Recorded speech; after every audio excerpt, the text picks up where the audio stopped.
You don't want to break too many things, but if you're not breaking some stuff from time to time, I would say you're a little too comfortable. You got to get outside of that comfort zone to really hit a proper flow state, I would say. This is the Wise Guy Radio Show, a podcast dedicated to educating and inspiring through conversations with today's top talents in the world of glass.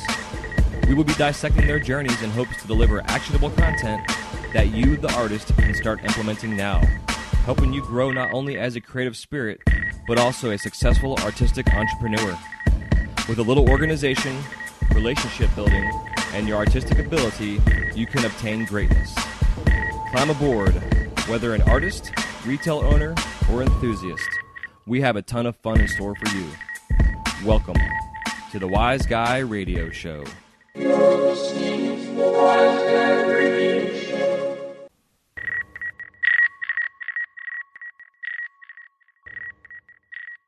This episode of the Wise Guy Radio Show is brought to you by American Helix.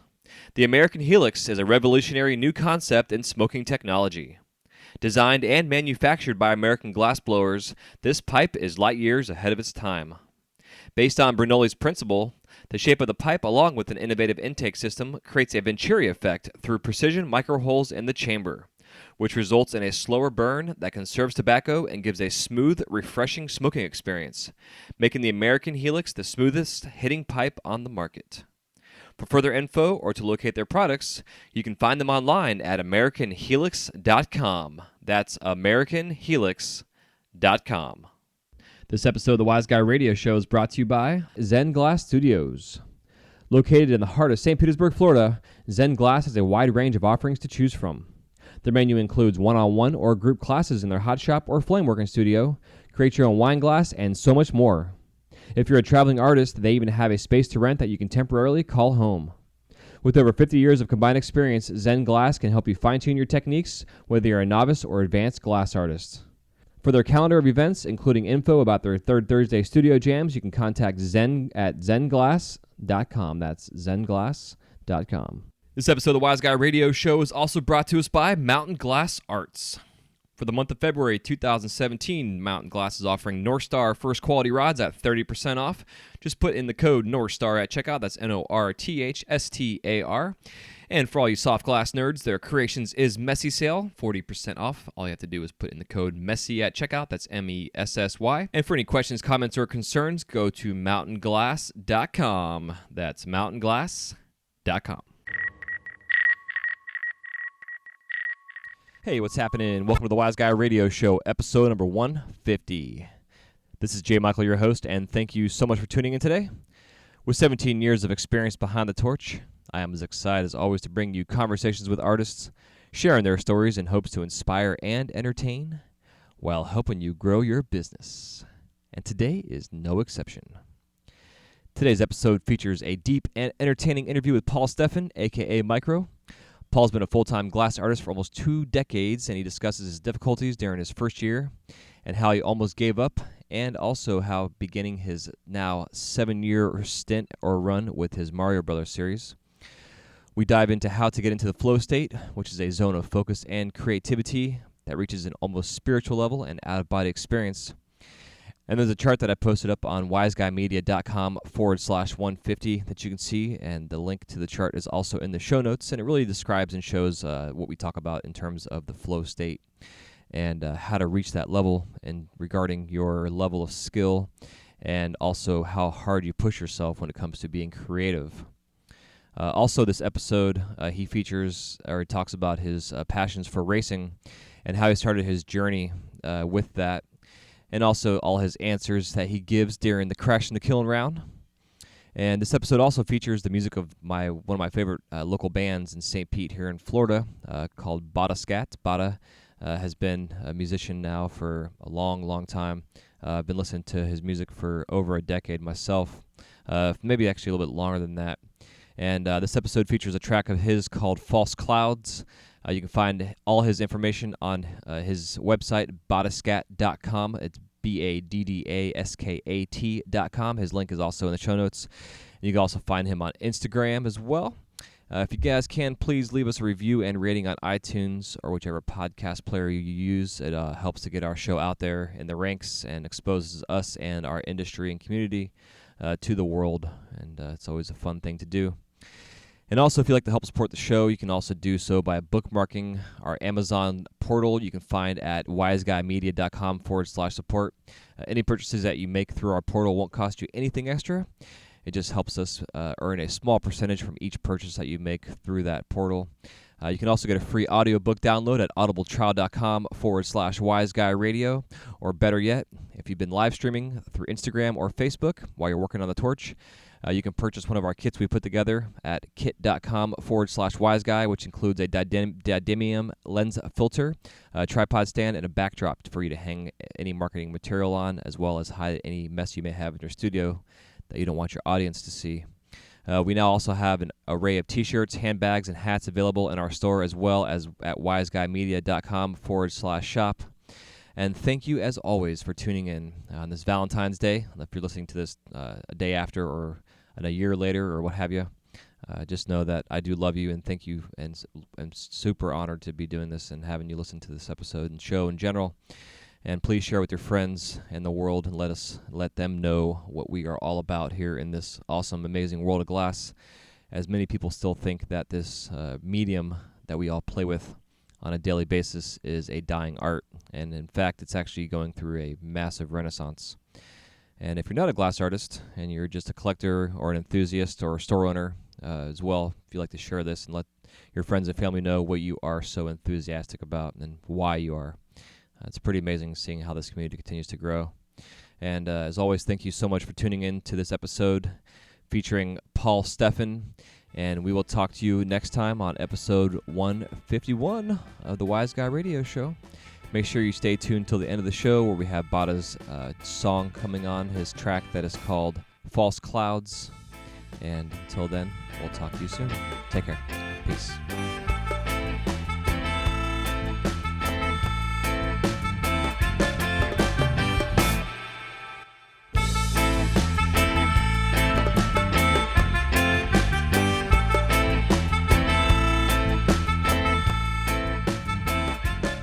Hey, Paul, welcome to the show.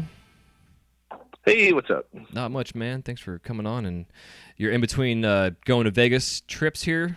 Crazy man, flying all over the freaking country, dude. Holy shit. So, yeah, it's a double Groundhog Day Vegas trip.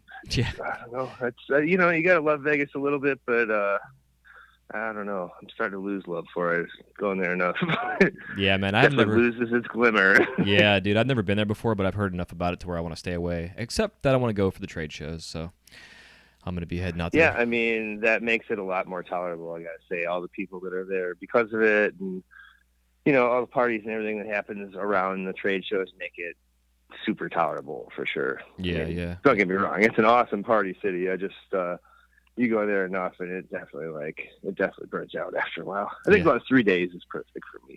I think this next trip is 3.5, so it should be a perfect in and out, without too much brain damage in between. Yeah, exactly. Yeah, I definitely want to cover that here too, talking about doing the trade show circuit for sure. But yeah, man, definitely stoked to have you on. I've been a fan of your work for a long, long time, and I know yourself and your work that you have has been an inspiration for our industry for years and years and years. And definitely stoked to have you on here, dude. So definitely pumped. Well, thank you. I appreciate that. Yeah, hell yeah, anytime, man. And before I get too all fanboyish and distracted here, if you want to go ahead and kick us off with giving us some insights on where you got started and who introduced you to the flame. Well, let's see. I first started. I got some basically like 5 days worth of lessons from Jerry Kelly back when he was living in a little A-frame out in the woods, Massachusetts, and he just basically taught me the inner secrets of wrap and rake and how to fume and all that kind of stuff. And oh man, it's so funny. I remember at the time he Inside Out was like so hot then, right? And he had some stuff there that was Inside Out. And I was like, yeah, what's up with that? Like, how do you do that? Show me how to do the Inside Out stuff. And he was like, look, I'm just going to tell you right now, it took me 3 years to figure that out. There was no amount of money you could ever pay me to teach you how to do Inside Out. And like, oh damn, that's the tech right there, And I went home and talked to some buddies of mine that had seen other glass blowers do it. And they're like, yeah, you just like open end like a bell, and then you like put a cigarette butt in the end, and then draw some shit on the inside, and then like close it. So I did it, and of course that's how you do inside out. Yeah. Called Jerry back like the next week, and I was like, yeah, man, I described the steps. Like, oh, you son of a bitch. He was mad. So I got turned on to the inside out right off the bat, and from there I kind of just I have to say just stumbled through it, honestly. I live in Milwaukee, Wisconsin, so there's not like a huge heady scene here like in Oregon or something where there's just like thousands of people doing this. I mean, there was nobody, and I mean nobody out here. So no lessons, no insight, no anything. So until I guess you could call it the internet age of glass came about, I was just kind of out here by myself. So I just kind of like pick up techniques here and there wherever you can. And Devin Somerville was at the time living in California, I think, in Sonoma. And I went out and visited him, and he kind of put me on to a bunch of different games for techniques and, showed me how to do reticellos and switchbacks and stuff like that. And I managed to talk him into coming back and opening a gallery at a shop with me. And he and I opened this place called Ring of Fire. That's a whole other side story, but yeah. We blew glass for a long time, and kind of through having that place, I feel like, the gravity around it just attracted other glass artists to us. And, we started networking and started getting out and doing shows and stuff like that. And that's kind of when I feel like I spread my wings. Is kind of when I started to meet people and pick up like other techniques and, outside of just like technique, just business stuff too. So it took me a while to get going, but I basically started in 2001. Okay, yeah. Is that when you went full time? You're saying, or did you pick it up before that? Yeah, pretty much from late 2001 on. I was building computers at this place in Milwaukee. It's like a local chain spot. I was working at their corporate headquarters building computers for them, and kind of started to hustle pipes on the side, and was like, man, this is like, I can make nearly $20 an hour doing this if I work hard. Right. I think I might, give this a shot. And sure enough, did it, and it worked. And a lot of that was just like, like very grassroots level hustle back then, which was like, I'm going to make 51s and go poach this festival with this gun case and try to come up on a couple $1,000. And, more often than not, it worked. Like sometimes you got beat or you got ripped off or cases taken by security, but like persistence paid off in those days. You used to be able to do that kind of stuff, and nobody had glass either. So it was, actually like a hot commodity. Yeah, absolutely. But yeah, that was like, festival hustle was kind of where I got my initial seed money to build, like a first proper studio, which would have been that Ring of Fire place. But yeah, I've changed through a lot of studios. Current one is a converted school building where I live with my wife and my son, and my dad lives downstairs. He's blind. We kind of look after him a little bit. Huh. And then we've got the race car shop here and the glass blowing studio, and all in kind of one combined scene, I guess you could call it. Yeah, dude, sounds like a lot of fun. Yeah, definitely want to get into the racing talk a little bit later on for sure. Talk about that racing stuff. For sure. Because I think it's definitely it's intriguing. Oh, sorry. No, you're good, dude. So, do you find though, like going from the computers, like all that technical shit, and like how much detail and focus you have to have with that kind of stuff? Do you find like that kind of helped you transition into the glass a little easier because you're able to really do the same thing in a sense with your glass?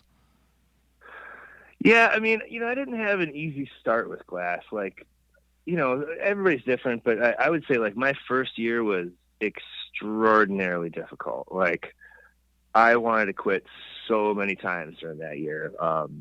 Just really, really hard for me. And I remember being like, in the beginning just like, fuck this, and just throwing shit against the wall. God damn it. And, like, all the time, and just getting super pissed off. And, like, over time, I, like, taught myself to chill out and, like, okay, just the crack, just work through it, and blah, blah, blah. And, like, honestly, I don't think I was very patient when I started with glass, but certainly glass has made me very patient. Yeah, dude. Yeah, I know what you mean. I almost never even swear in the shop anymore. Well, like in anger, at least, only enjoy. Mm-hmm. Yeah, exactly. I certainly never throw anything against the wall or anything like that anymore. I had cracked a piece last night and was like, oh crap, here we go. And, you work through it and save it. It's like they say, it's not what you can make, it's what you can fix. Yeah, hell yeah. Very, very real in the glass world. Yeah, it's true. And I was kind of like wonder how many of the collectors and the people that buy glass actually understand that a lot of the things that they buy have cracked in the process, but you just have no idea because of the technical side of cleaning that shit up. Yeah, absolutely. Well, I mean, it doesn't always work out where, sometimes you can fix a piece and, not see, you can totally never tell that it was fixed and it's great, good to go. Like, for example, something that's like made out of a solid color, mm-hmm. especially translucent. You can reconnect that, no problem, goes back together. Once you get that separation going on, once they've come apart and heated and softened and then gone back together, you're always going to see that line. Yeah. So yeah. Once a piece gets to that point, I generally it makes it to my research center upstairs from the shop, but outside of that, not released for public consumption. Yeah, exactly. Yeah, I think it's interesting though, because going through the process, how it is when you vac stacks or whatever you're doing, you really can kind of understand the glass more when it does break, and you really see what it does. You get, like you're saying, you get that separation, and then you go to fix it, and all that clear just kind of filled that void, and so now you have this clear space in there that you can't, a weird fold or some shit you can't do anything about, except for maybe hide it with a marble, and even then you can still generally see it. Absolutely. Well, I mean, that's how you learn. You got to push boundaries, and you don't want to break too many things, but if you're not breaking some stuff from time to time, I would say you're a little too comfortable. You got to get outside of that comfort zone to really hit a proper flow state. I would say. Yeah. And that flow state, dude, it's amazing when you can hit that and you're in that zone. It's awesome. I fucking love it. You ever seen one of those? I forget what it's called. It's a flow state dynamic chart or something. It's like you've got like difficulty, like kind of scale from one end to the other, and then focus from one end to the other, and you can. I should bring up. I'm gonna get this. Yeah, I'm actually doing it right now. I got to bring up the graphic to talk about this properly. Hang on, we'll come back to that. Yeah. Sorry. All right, I'll find this picture. Let's just move on for a second. Yeah, for sure. Yeah, I just brought it up myself. I got to sit here. But yeah, dude, I definitely agree because like I've talked about this before on past episodes. But when you know your medium, you know your flow, you know your glass, you know your flame, you know what you're doing. You have your project all laid out and your plans all there and shit set up, and you're ready to go. You can just get in this weird tunnel vision that like 5 hours later you come back and you're like, where the fuck am I at? All of a sudden you realize you're in a studio kind of thing. I'm always trying to get into that state. Like that's kind of like, it's like a meditative focus. That's when good things happen, basically, is when you're in that, state of focus. Yeah. It's interesting how glass kind of forces you into that. I mean, you really can't do a whole lot else while you're blowing glass. And it's not even like, it's not even an art medium like painting where, like I can picture like Bob Ross doing like, oh yeah, there's some color over here. I don't know. We're going to like put some crap over here. And then, what's this? We'll add some stuff. Can't really like glass blowing just doesn't work like that. You can't just like sprinkle some stuff on and like see how it happens. It's like, no, you need to have a plan. Like I got these blow tubes flared. We're making these sections into these sizes. This gets assembled this way. There's a lot more science to it. And I honestly, I appreciate that because it pulls me into the process a lot more for sure. Mm-hmm. Yeah, definitely. Like when I'm doing my thing at Disney, people are always intrigued to want to come talk to me, and I'm all about it. And a lot of times they're hesitant because they think I'm so focused that I can't talk while I'm working. And because I do production and a lot of the same shit over and over again, I can sit and talk to them. While I'm in the middle of making something. Sure. Yep. But and usually that kind of throws them off a little bit as well, that they don't understand how I'm able to do both. And it's like riding a bike anymore, except you burn yourself and cut yourself instead of scraping your knees. But yeah. But it's like one of those things where there ain't a whole lot else you can do. Like I usually have like a TV show or something, radio going on or something like that. But it's like if I've got my TV going, I'm not watching it. I'm actually one of the rare ones that watches TV while I work too. I don't know, man. It's just more entertaining. I mean, like a lot of the stuff that I do is like, okay, now I got to melt these millies in for 2 hours. Yeah. So it's like, I might as well put a little documentary on or something to, I tend to watch a lot of stuff, or I should say listen to a lot of stuff that's like things that are narrated, like stand-up comedy or documentaries that have narration, or the other one is like really stupid shit that I've seen a million times, like shit like Scary Movie 3 or something like, Half-Baked, where you don't even have to look. It's like, yeah, this shit is super dumb, but it's kind of funny. Yeah, you can see it in your head. It's just like some background noise, really, more than anything. Yeah, I like watching wrestling when I work, just because I like listening to the commentary, what's going on. It's hell yeah, some funny shit. Do you watch it yourself? You into it? I don't know a lot of people our age that really like are. I was raised on wrestling. I actually went to WrestleMania 1 and 2 when I was a kid. Fuck yeah. But like not as an adult, it hasn't quite held my interest. Here, I live in a city called South Milwaukee. It's just like a suburb just south of the main city by the airport, and we have this like local, I don't know, it's like an entertainment complex thing, and like every few months they have wrestling. They actually just had one last Saturday and I missed it, but it's super crazy. They all like throw tacks in the ring and body slam each other. It's like super over the top theatrical, and they like totally pick on the crowd. They're like, oh, you people from South Milwaukee, you look pretty stupid to me, and everybody boos at them. It's pretty great. Yeah, it's the best. We went last time. Serto was in town, collabing with Cap and Crunk, and he and I and Cap and Crunk and a bunch of friends all went to it and had a blast. So, yeah, gotta say I still appreciate it. Hell sure. Yeah, the Royal Rumble was just on the other day, so I was like, I haven't watched this in. Nice. It's like usually it's like my one pay-per-view I would get, but now WWE has their app now. It's like $10 a month, and it's like, I mean, literally, dude, it's like 100,000 hours of content they have on there now. Like any Wow. pay-per-view they've ever had, you have access to now. It's crazy. So I've just been catching up, and it's only $10 a month, which is fucking killer. So I look at it, it's like, oh, it's a little bonus for my taxes every year, and whatever, a little write-off. I'm blown away by how much of that shit is on YouTube now. Like so many of the really shitty 80s movies that never made it to Netflix or whatever are just like on YouTube, like full length. Normal version. Yeah, it's awesome. Killer. I actually heard the other day they're talking about YouTube becoming more of a TV channel, like actual people doing TV shows on there now. So really, yeah, it's kind of interesting. Yeah, it's kind of happening anyways. Yeah, exactly. People control their own content, I guess. Yeah, it's killer. Did you find that chart, that flow state chart? Oh yeah, totally. Sorry. That's cool. So where were we talking about flow? Yeah, about the flow state. And so getting in yeah, zone. I mean. Yeah, it's when I first saw that flow state chart thing, it kind of blew my mind because I guess it's something that I kind of like on some kind of subconscious level knew, but once it gets explained to you, it's suddenly very clear. You know what I mean?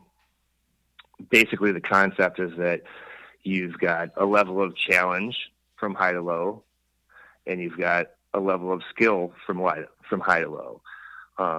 If you look at it like a plus sign, challenge up and down, skill left and right, you can see that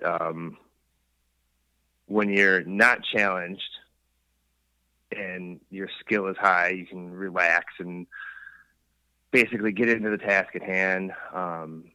But when you are not challenged and you don't have skill, you get into worry and apathy and all these other weird feelings.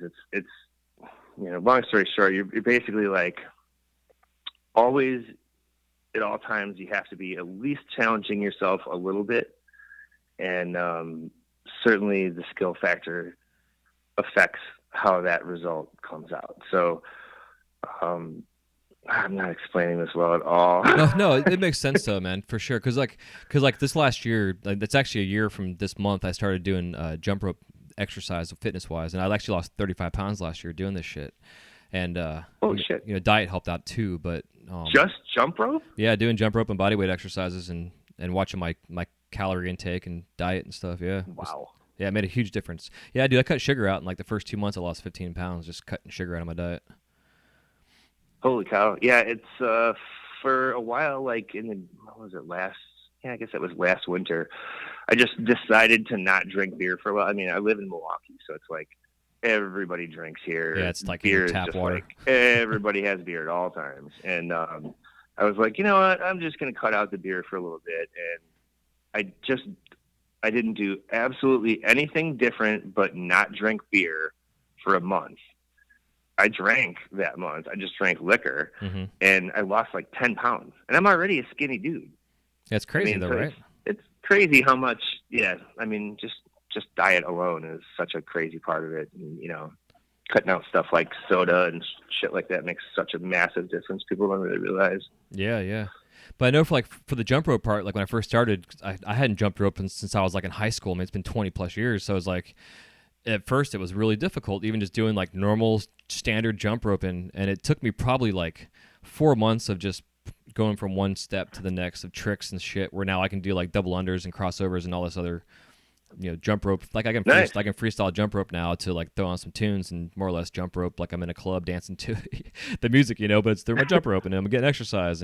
But you get that flow state going, and I can do it now because I'm experienced doing this jump roping, and where I can relax now and not be all tense and freaking out and getting all pissed off and throwing my jump rope around and beating shit up with it, like I was before. So yeah, absolutely, same kind of thing. And I'm sure with your racing is the same thing. Oh, it's exactly the same thing. And a lot of people, I think, mistakenly think that, and I mean, don't get me wrong, I'm one way. Some people drive very different ways, but everybody thinks that we pound a bunch of monsters, and they're like, "Whoa, yeah, all right, everybody, let's go!" Like, it's so not how I approach it. And I mean, some people are that way, but I try to make myself completely dispassionate. Like, that's the way that I describe it to myself.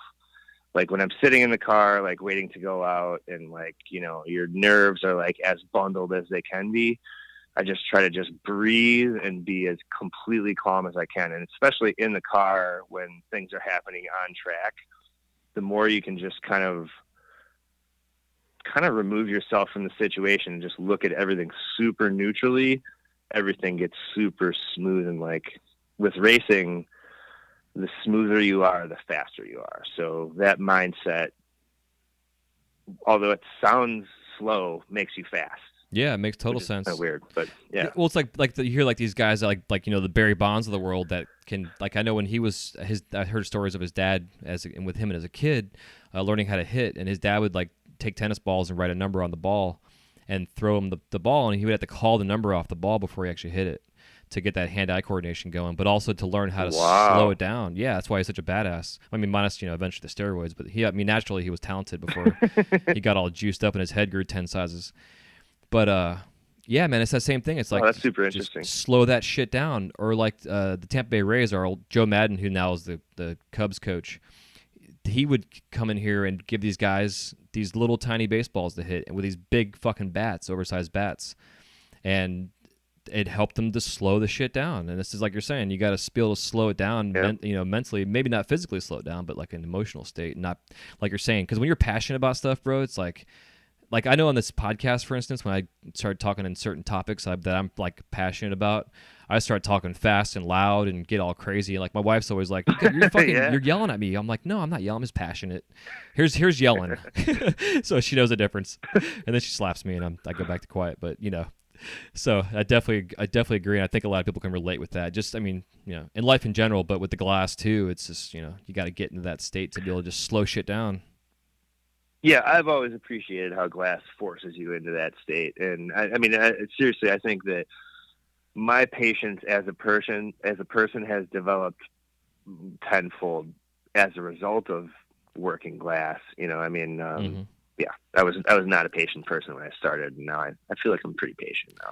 Yeah, I'm in the same boat, dude. I mean, having kids helps too, but even like, I don't know, my kids. Absolutely, yeah. Kids definitely help. But I wonder too, man, because you and I are being same pretty much. What are you? Are you 40 almost? Yeah, I'll be 40 in March. Yep. Yeah, cool. So I just turned 40 in December. So, the maturation process of a man, in a sense, we're just now getting to that point where we're not little boys anymore.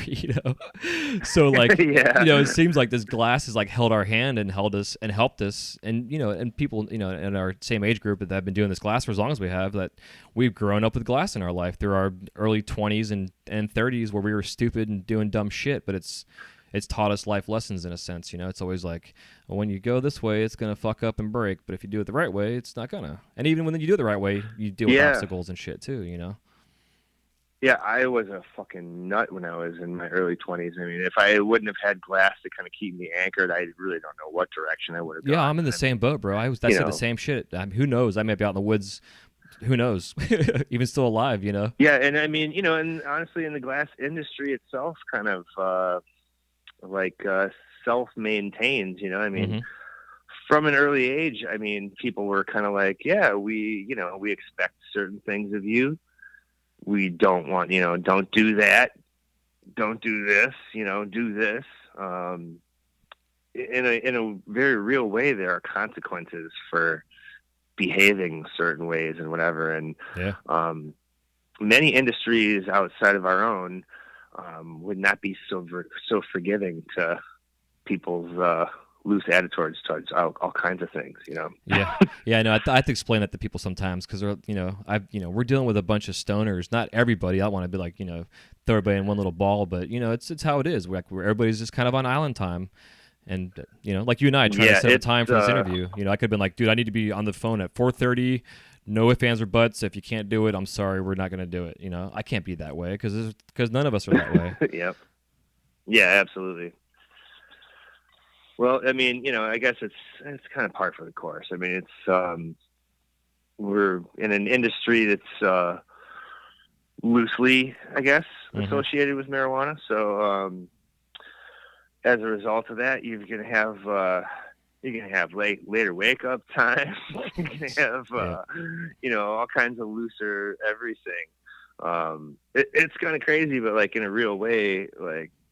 You need to adapt your business strategy towards dealing with certain people. Like I'm in the Midwest and like, man, my son wakes up at 7. So I'm usually down in the shop by like 8:30 at the latest. Half the time I'll come down in the shop and be like, oh yeah, I got to call so-and-so and set up this gig. And then I got to call so-and-so about the teaching thing. And I'll think, oh man, it's 6:30 in the morning on the West Coast right now. Yeah, exactly. Like I need to wait like 6 hours before I call these cats. Yeah. So like, it's kind of funny, but like naturally I would start my day by doing business and doing my computer bullshit, having some coffee. And then I would blow glass. But because of how the industry is and people are hella stoners and sleep until noon and they're on the West Coast, I have to blow glass first and then do my office shit later. Yeah. So I don't know. It's a little small example of how it affects our reality. Yeah, for sure. What time do you get to bed usually? It depends. Usually like midnight or something like that. Yeah, same here. Once I get like 6 hours, I'm good usually. I kind of run it. I mean, I work a lot. Like I probably, I don't know. I was talking to my wife about this earlier today. Actually, I think for the last 3 months, I've been on 60 to 70 hour weeks. pretty nonstop. I mean, I take some chill time here and there, but yeah, it's a lot of work. I mean, I count it all. Like, I don't just. Some people only count torch work as work, but I definitely understand that there's a lot more to it than that. So, the time I spend in the office or, doing prep or, cold work or whatever, photography, that all counts to me. So. Yeah, and you're doing all that yourself. Yeah, You don't have any assistants helping you. I've got one guy that's been working for me, Casey. He's been here for 6 years or something. Okay. He does all my milli cutting and grinding for collector slices and the ones that I use in my work. Facets and stuff like that I do myself. But he's been around to handle all that stuff. And he, packs boxes and does general assistant kind of stuff. And then, so I've got basically essentially like a 3 workstation bench. The building that we bought had a commercial kitchen attached to it. 'Cause it was a school. It's like a big lunchroom kind of area. And then, what was the kitchen before. So there was like a 15-foot by 5-foot ventilation hood. Dude, that's part where they had a bunch of 10 burner stoves under and stuff. Oh my God. Yeah. And we came and looked at the building and I was like, well, what's up with all this? Like, does this shit work? Or they're like, I don't know. I don't think so. I'm like, can I flip some switches in this breaker box? And they're like, yeah, be careful. I'm like, flipped a couple things, flipped on, came on. I was like, okay, yeah, we're putting an offer on this building. That's amazing. So, yeah, it's got a makeup air unit too. So it, we're in Wisconsin. It gets hella cold up here. So it basically preheats the intake air on the way in. So even with the ventilation on full blast, 20 below outside, it's like 60 in the shop. So it's pretty comfy. That's still cold for me. Yeah. I like my seasons, man. And I mean, plus, honestly, I'm a little bit spoiled because I get to travel a lot. So yeah, I'm not like here suffering through the whole winter. It's not been too bad this year anyways. So, and your wife's obviously supportive of your crazy schedule, sounds like. Yeah. Or she tolerates it. The only way that we make it work is that, she doesn't work. She takes care of our son and in this crazy building that we live in. Without that, I mean, there's no way I could work as much as I could. Yeah. I mean, I don't know. We've done it a couple of different ways, but for us, it really works out great. I mean, I take my son, one day a week or something to give her a little bit of a break, for a good chunk of the day, but he goes to bed at 7:00 too. So no matter what, I can always work after dinner too. So I don't know. I pack it in, maybe a little bit too much, but yeah, can't rest, man. All these youngsters are nipping at my heels. I man. know. Tell me about it. Burning. The fuck? No fucking around. No. I know, man. It's so funny. I love it though, dude. Like the hustle and the grind is real. But then at the same time, man, like I'm around some kids, at the studio I work at, and I laugh because like these guys will be in there like 20 hours a day, but like maybe 6 hours are on the torch. Totally. A lot of Instagramming going on. Yeah, exactly. Yeah, it was kind of funny. We got Jimmy's in town, goes by Wicked Glass, and him and Joey Malachias are in town right now. I rent space over at Zen Glass here in St. Pete. And so like about 2 weeks ago, I think it was, I was doing a little Instagram live video, and there was like 6 other people in the shop that were doing it in the same, in the same studio space. And we were just like laughing about it because everybody's like walking around and they're filming me, filming myself, filming them, kind of shit. It was pretty like weird infinity mirror of Instagram lives. Yeah, dude, like this black hole is gonna open up or something, tearing the cosmos or some weird thing going on. Yeah, it was pretty funny. But that's how I was. I was a young kid in the studio. I'd be in there because I didn't want to be at home, so I was there 20 hours a day and working for maybe 10 or 12 of those 20 hours. But at the same time, there's plenty kids blowing glass 6 hours a week too. Yeah. Fucking around having 20,000 dabs. 20,000 five gram dabs. Yes, totally. Hey, more power to him, but that's definitely not my cup of tea for sure. No, not 20,000 of them. Shit. Nah, fuck no. Getting something done. Yeah. Yeah, no shit.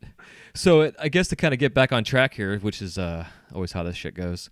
Yeah. So early on, you're doing the inside outs and doing your production stuff. At what point did you feel like you were ready to kind of find your voice in what you were doing, or that you actually kind of found your voice in a sense?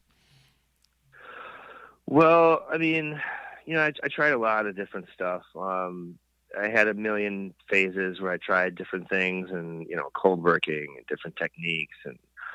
And honestly, that didn't go badly. It all went well, but I feel like it was just a lot of experimenting for me. And I started to get in, honestly, I made Mirini from week one blowing glass. I tried to make a bullseye Mirini like as soon as I got home from the Jerry Kelly trip. And it turned out just super terrible. It, man, I mean, the color then was like rust and white and like 5 other colors or something. Mm-hmm. So I layered this stuff up, and I was like, yeah, sweet, that looks like a bullseye. And I pulled it, and I cut it, and it looked like a T-bone steak, like pretty much like a T-bone steak. Hilarious. And so I told everybody it was a T-bone steak millie. That's great. So that was how I started making millies. And yeah, I mean, over time I developed some skills and kind of like learned how it actually works. And I made a ton of little trial stuff. I mean, honestly, even in like '02, I did a stringer stack in a tube millie out of Boro. It was like a signature cane of mine that I used for a while after that. So I mean, I was on to some tech even back then, but just didn't really have the full picture with how Franchini style Mirini were made like I make now. Mm-hmm. And then I took a class from Lawrence Stump in I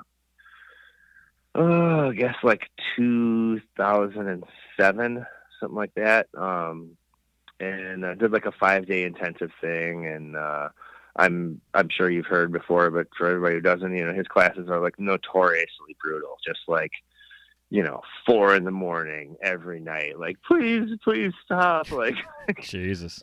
And I knew that going into it. Now it's just like, oh, I'm gonna be a star pupil, I'm gonna be the last person. And sure enough, I was like the last one there every night, me and him. And that was cool. And I definitely like packed my brain full of knowledge for sure. I finished that up and then kind of decided,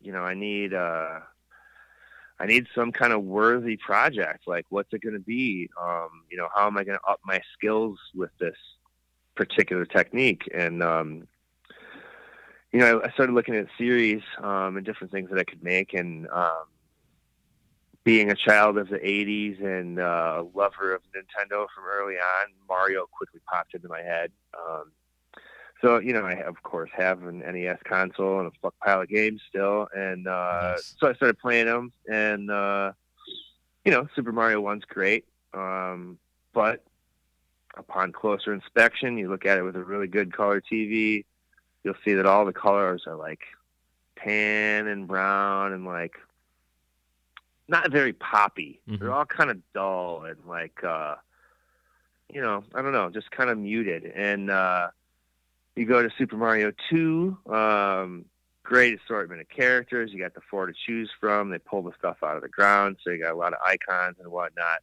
Pretty good.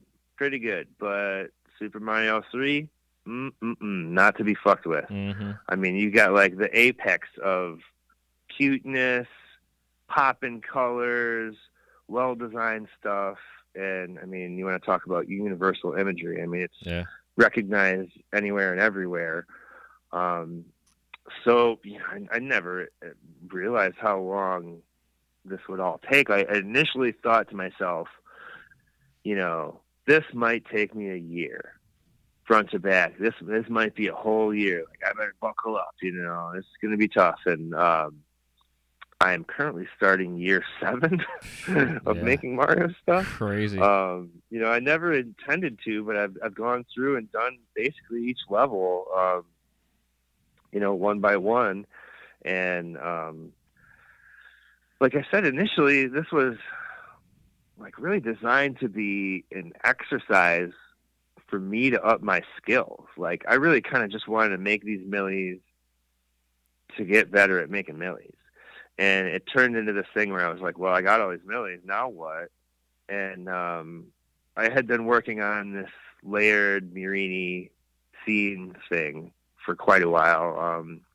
Tried it before that with some trees and bushes and stuff like that I made that were like layered forest scenes. And the problem was I just kind of fired through the millies without really taking my time. So it didn't look good, and I kind of got discouraged. So I didn't know how it was going to go. So I took a month and I made a set of millies. Basically like all of the Mario level 1 millies, as my collectors know them, I guess. And, put it together and started to mess with this like idea of layering scenes with Murini and stringer drawings. And over time, I ripped through all the level 1 ones, and I was like, well, yeah, I guess so. Let's try another one. Let's do another level. And then I kind of realized, well, hey, I guess I might as well do them all. This is going well. People seem to be supporting what I'm doing, so I should probably continue. And I just kept going, and it kind of, it has certainly helped me achieve that goal. I feel like I've definitely like grown a million times over. I don't even know how many millions I've made in this series, but it's a lot. Yeah, no shit. I mean, there's basically 10 levels, and there's more than 10 for each one. So I would say it's more than 100, and a couple of them I've remade, like the question mark block I've made a ton of times. So yeah, I mean, it's been pretty great. I mean, I love really getting a hold of a process and really, wrapping your mind around how it all works. And honestly, like I, by no means do I consider myself the master of the millie. Like I have shit go wrong on me all the time. I'm still learning all the time. I think that's kind of what you have to do to be good at anything is, as soon as you're like, oh, I'm the master of the, XYZ, then, you're not going to be. You're going to stop learning because you regard yourself as the master. Yeah, I think that's for me. That's like I try to take that approach. Yeah, it's a big turn on though for me for the glass. Like it's constantly making us learn, and, whether we want to or not. And if you don't want to learn, then you might as well stop wasting your time because it almost forces it on you. Because it's like you got one little thing. It's like, what the fuck did I do wrong? Because I remember back when I was doing like inside outs and stuff, and I would have a crack or some shit. And I'm like, all right, was it the color? Were other colors touching? Was there an air bubble? And I would just break the pipe as much as I could, like in half, to like dissect it and look inside the wall to see just how consistent it was. Those little type of things. But then you're getting into technique like your millie stuff, dude. Like, just the amount of heat and glass you're dealing with. Not to mention the fact that you got to pull that shit straight, or you're fucked after all that work you just did. Yep. It's like that's true. So much involved in it that people don't really understand. I mean, I remember just even like learning how to do wig wags at the beginning and then condensing it down into a section and doing little bitch windows and stuff. Like that stuff was. I'm glad I did all that process. Like I haven't really done wig wags in a couple of years now, but.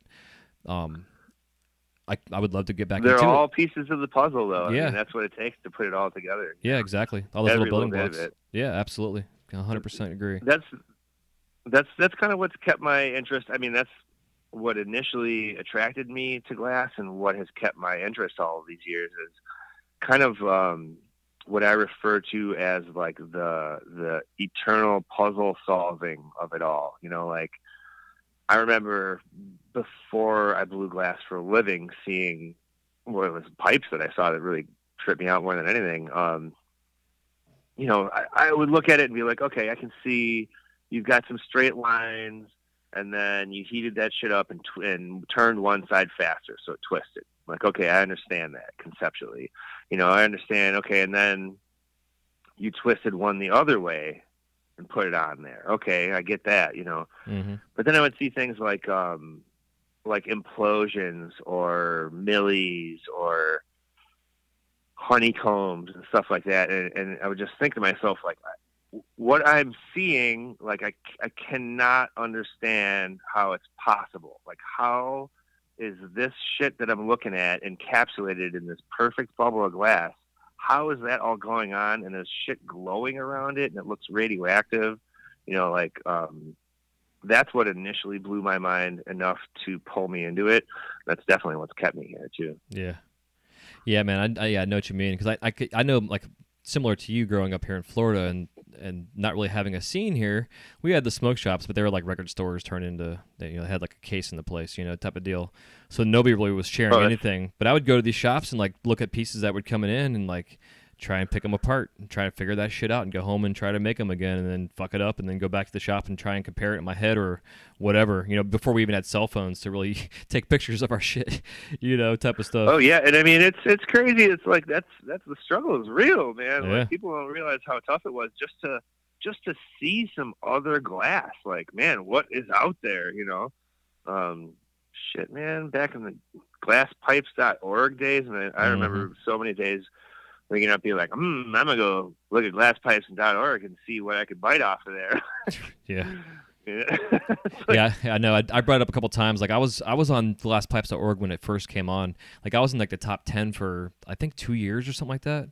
And there was maybe like 100 of us on there. Then and the Jason Lees and Marcel's, and then like Scott Deppie comes out all of a sudden out of like left field. Oh yeah, totally. And just blows everybody away. But like Bear Claw was on there. Like there were a lot of cats that were like that were just blowing minds. Like how the fuck are these guys doing this stuff? But now, no doubt. 18 years later, I kind of have an idea.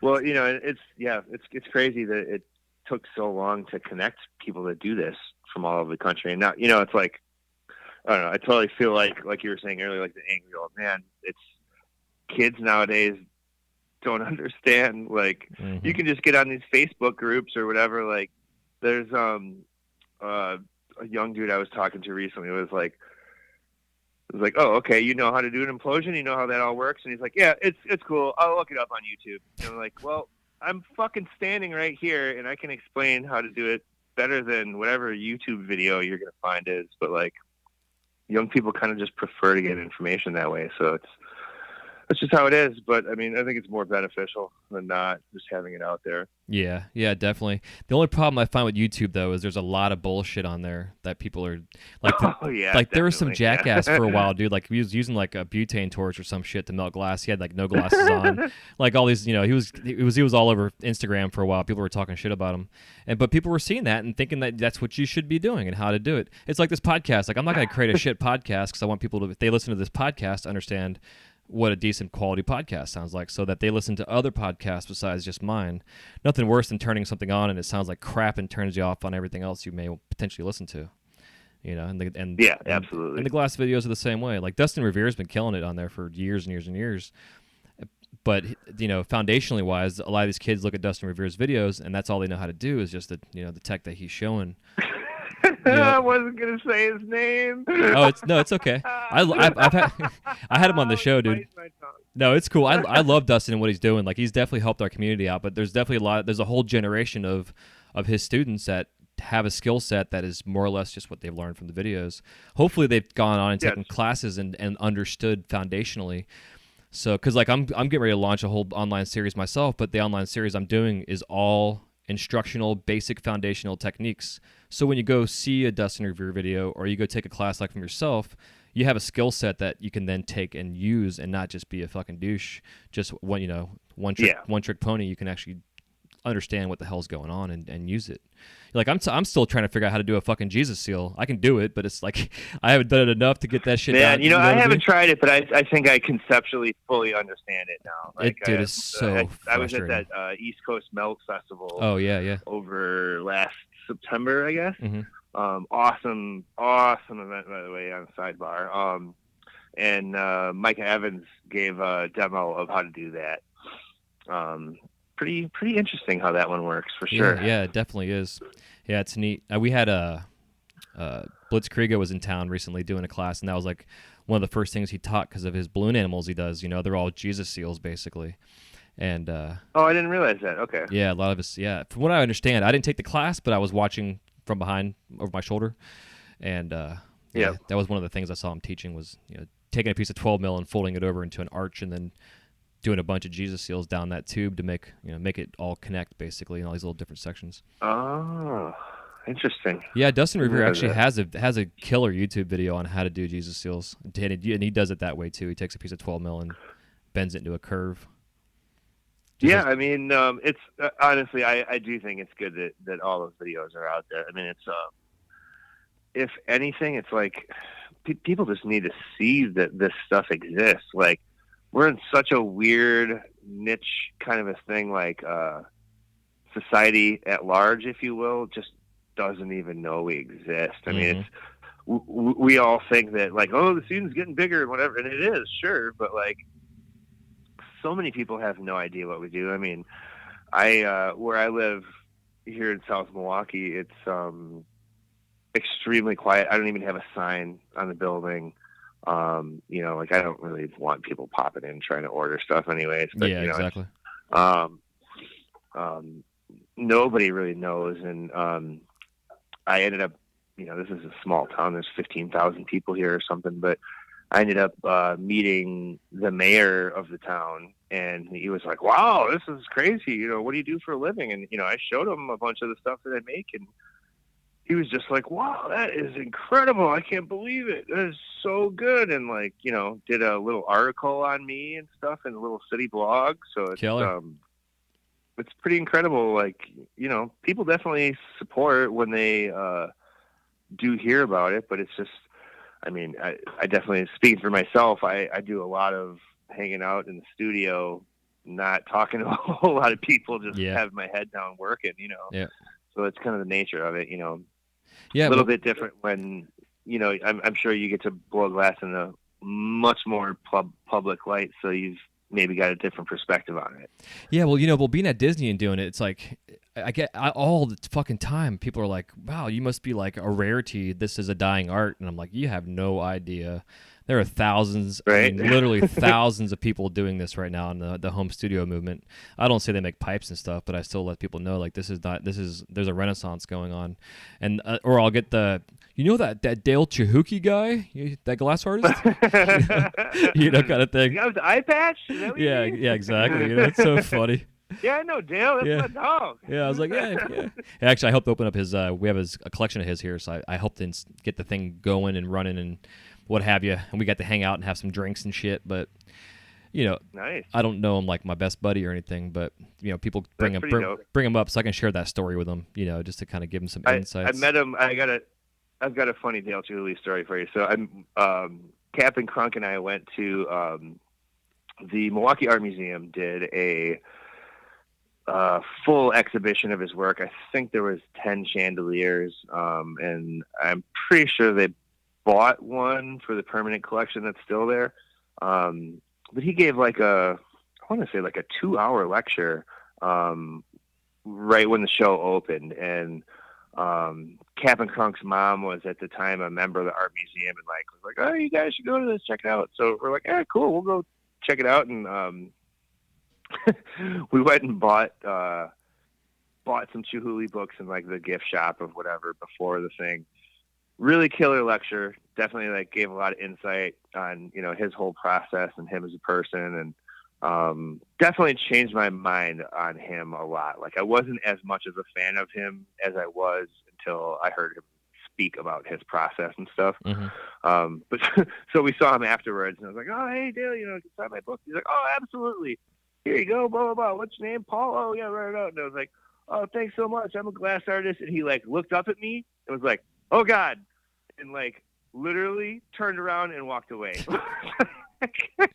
That's like, funny. Fled in fucking terror when I mentioned that I was a glass artist. It was pretty great. Yeah, he's an interesting personality. Like, I heard a story, I think it was like his 60th or 70th birthday or some shit. They had this big to do, a couple thousand people show up to it. And he comes down the elevator from his room, and the doors opened up, and he waves at everybody, and the doors closed, and he went right back upstairs to his room. That was his appearance. Wow. Yeah. So he's Mr. Introverted. I mean, even still to this day, he uses a fucking fax machine to send out his drawings and sketches and stuff to his studio people. So Are you serious? Yeah, a fax machine. Wow. If you go through when people ask me to fax them something, I say, what? Yeah, I use an app on my phone. I literally have a fax. It's called FaxFox. Yep, I will email that shit to you right now. I will take a picture of it with my phone. Yeah, exactly. It's so funny. But yeah, man. But if anything, I think there is a misconception of him because everybody's like, "Oh, this guy doesn't do his glass, hasn't blown glass in 30 years, blah blah blah." And I'm like, he started it. He's been such a huge influence on this home studio movement in this country. People have no idea this stuff. I mean, had his head on a stake in Italy. I mean, they were ready to kill his ass because he came to this country and leaked all their secrets and shit and started bringing these Italian artists over here. I mean, he really started this movement in a sense for the home studio movement to where we are now.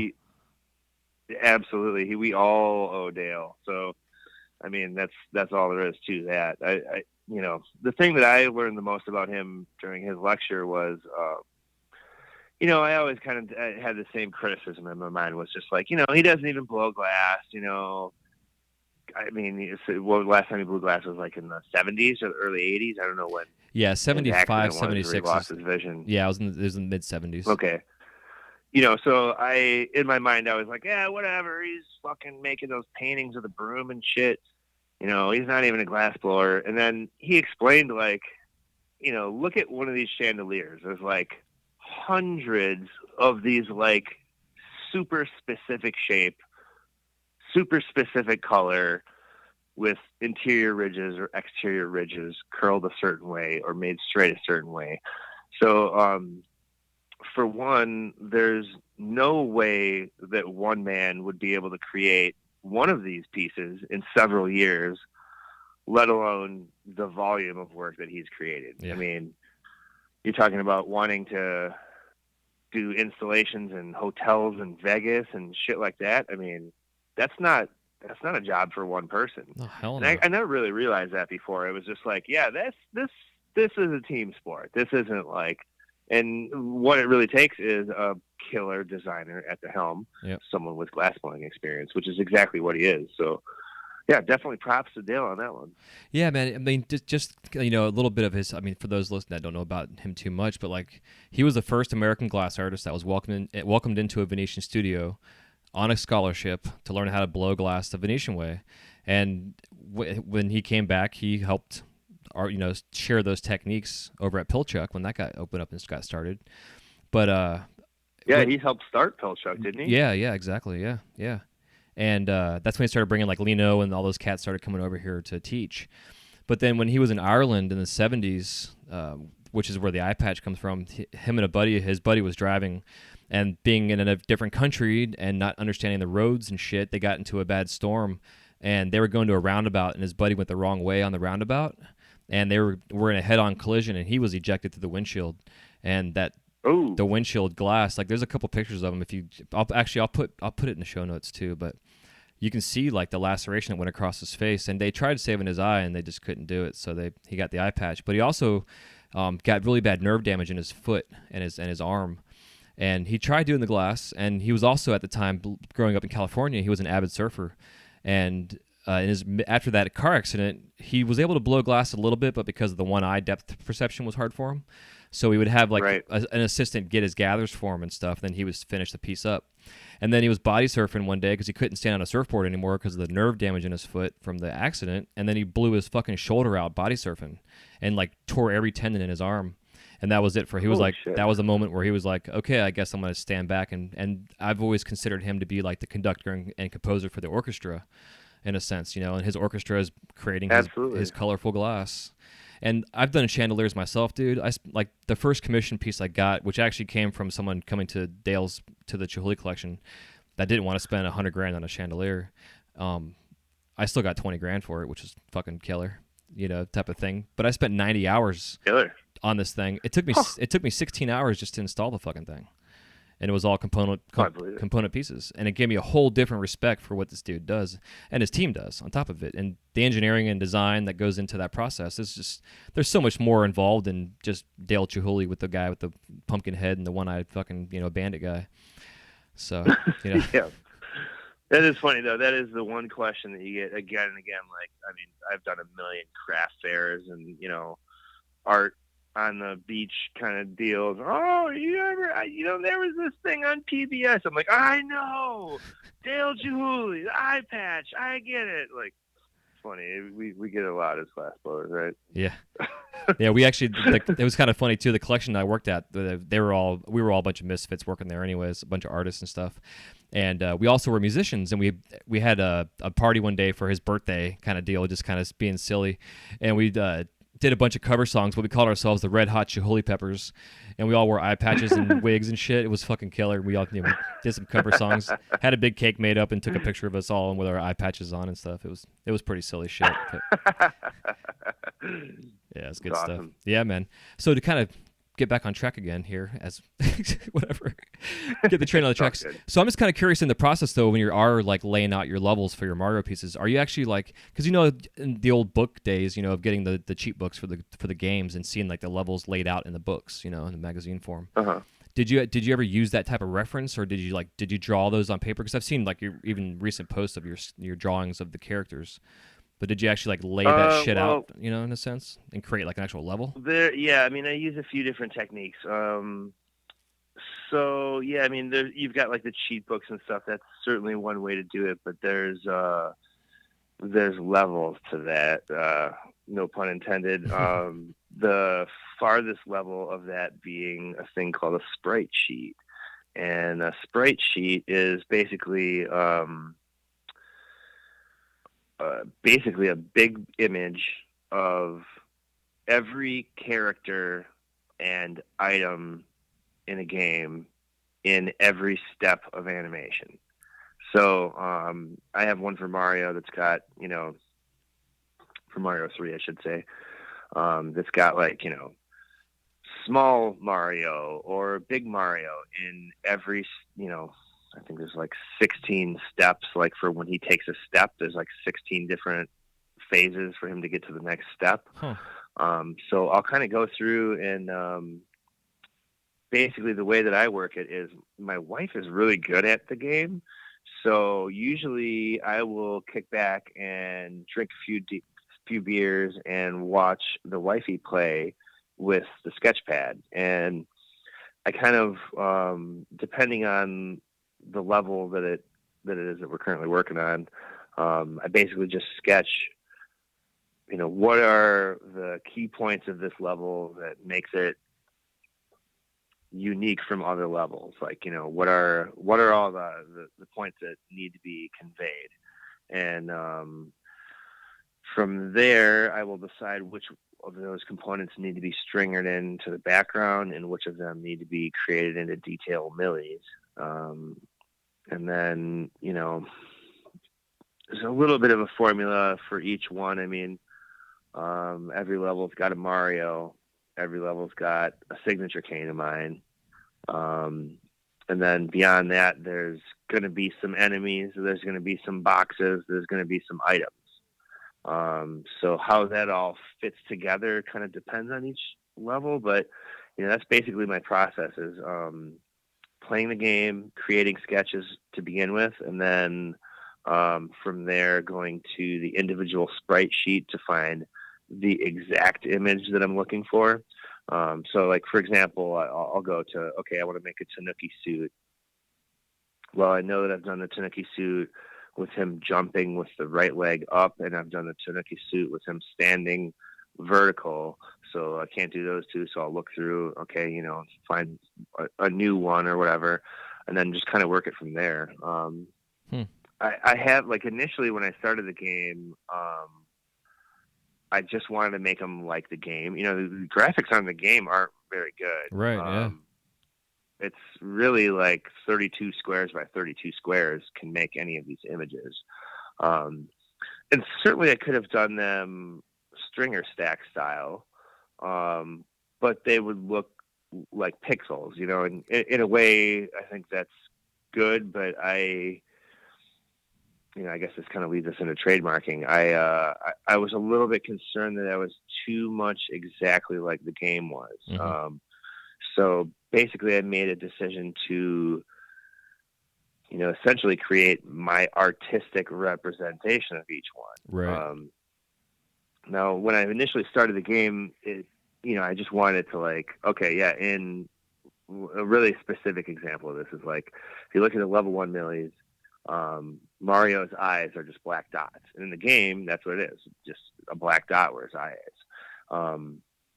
If you look at the current Mario that I've got, his eye is a black outline that's really thin, surrounded with white, and then inside of that is another thin black outline, and then there's a little bit of blue, and then in the very middle of that is a black dot.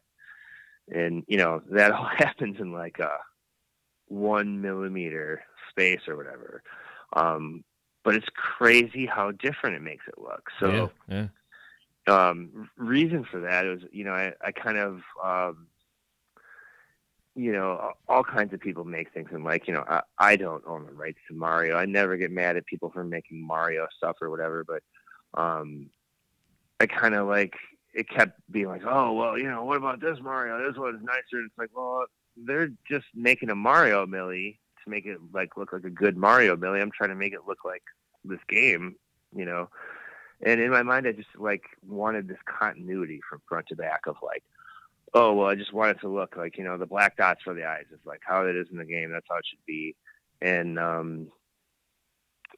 frankly, they're faster too. So, current set of millies took me 3.5 months to make. So, 3.5 months, I'm collecting $0. Yeah, exactly. So Fuck, man. For me in particular, I had to play this constant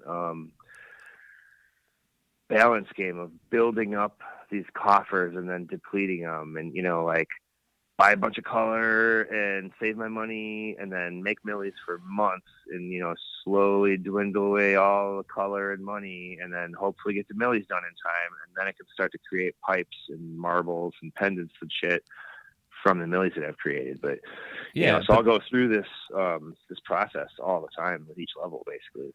Yeah, it's killer, dude. But then, like, once that's done, you got to make sure that piece comes out.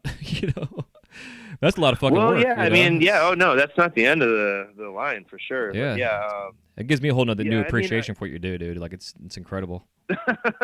Thanks. Well, yeah, I don't know. There's certainly, especially nowadays, one can create millies and just call it a day and make a very good living for yourself. But I personally, I derive happiness from creating objects daily. So, making a millie is great, but I need to come down in the morning and open up the kiln and be like, ooh, look at this. Look at what we got here.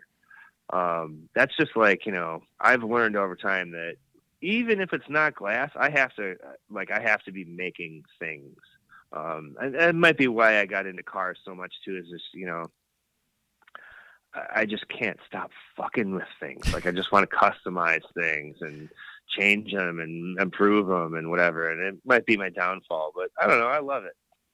Yeah, man, it keeps you going, and I think it also keeps us young by doing that. We're not just sitting around watching Netflix all fucking day, eating Cheetos and getting fat. We're actually doing shit and being accomplished. And I think I think we're spoiled in a sense too, but in a good way, because the fact that we can open up our kilns and have a Christmas every fucking day, seeing this new thing that no humans ever touched except for us from that first piece coming out.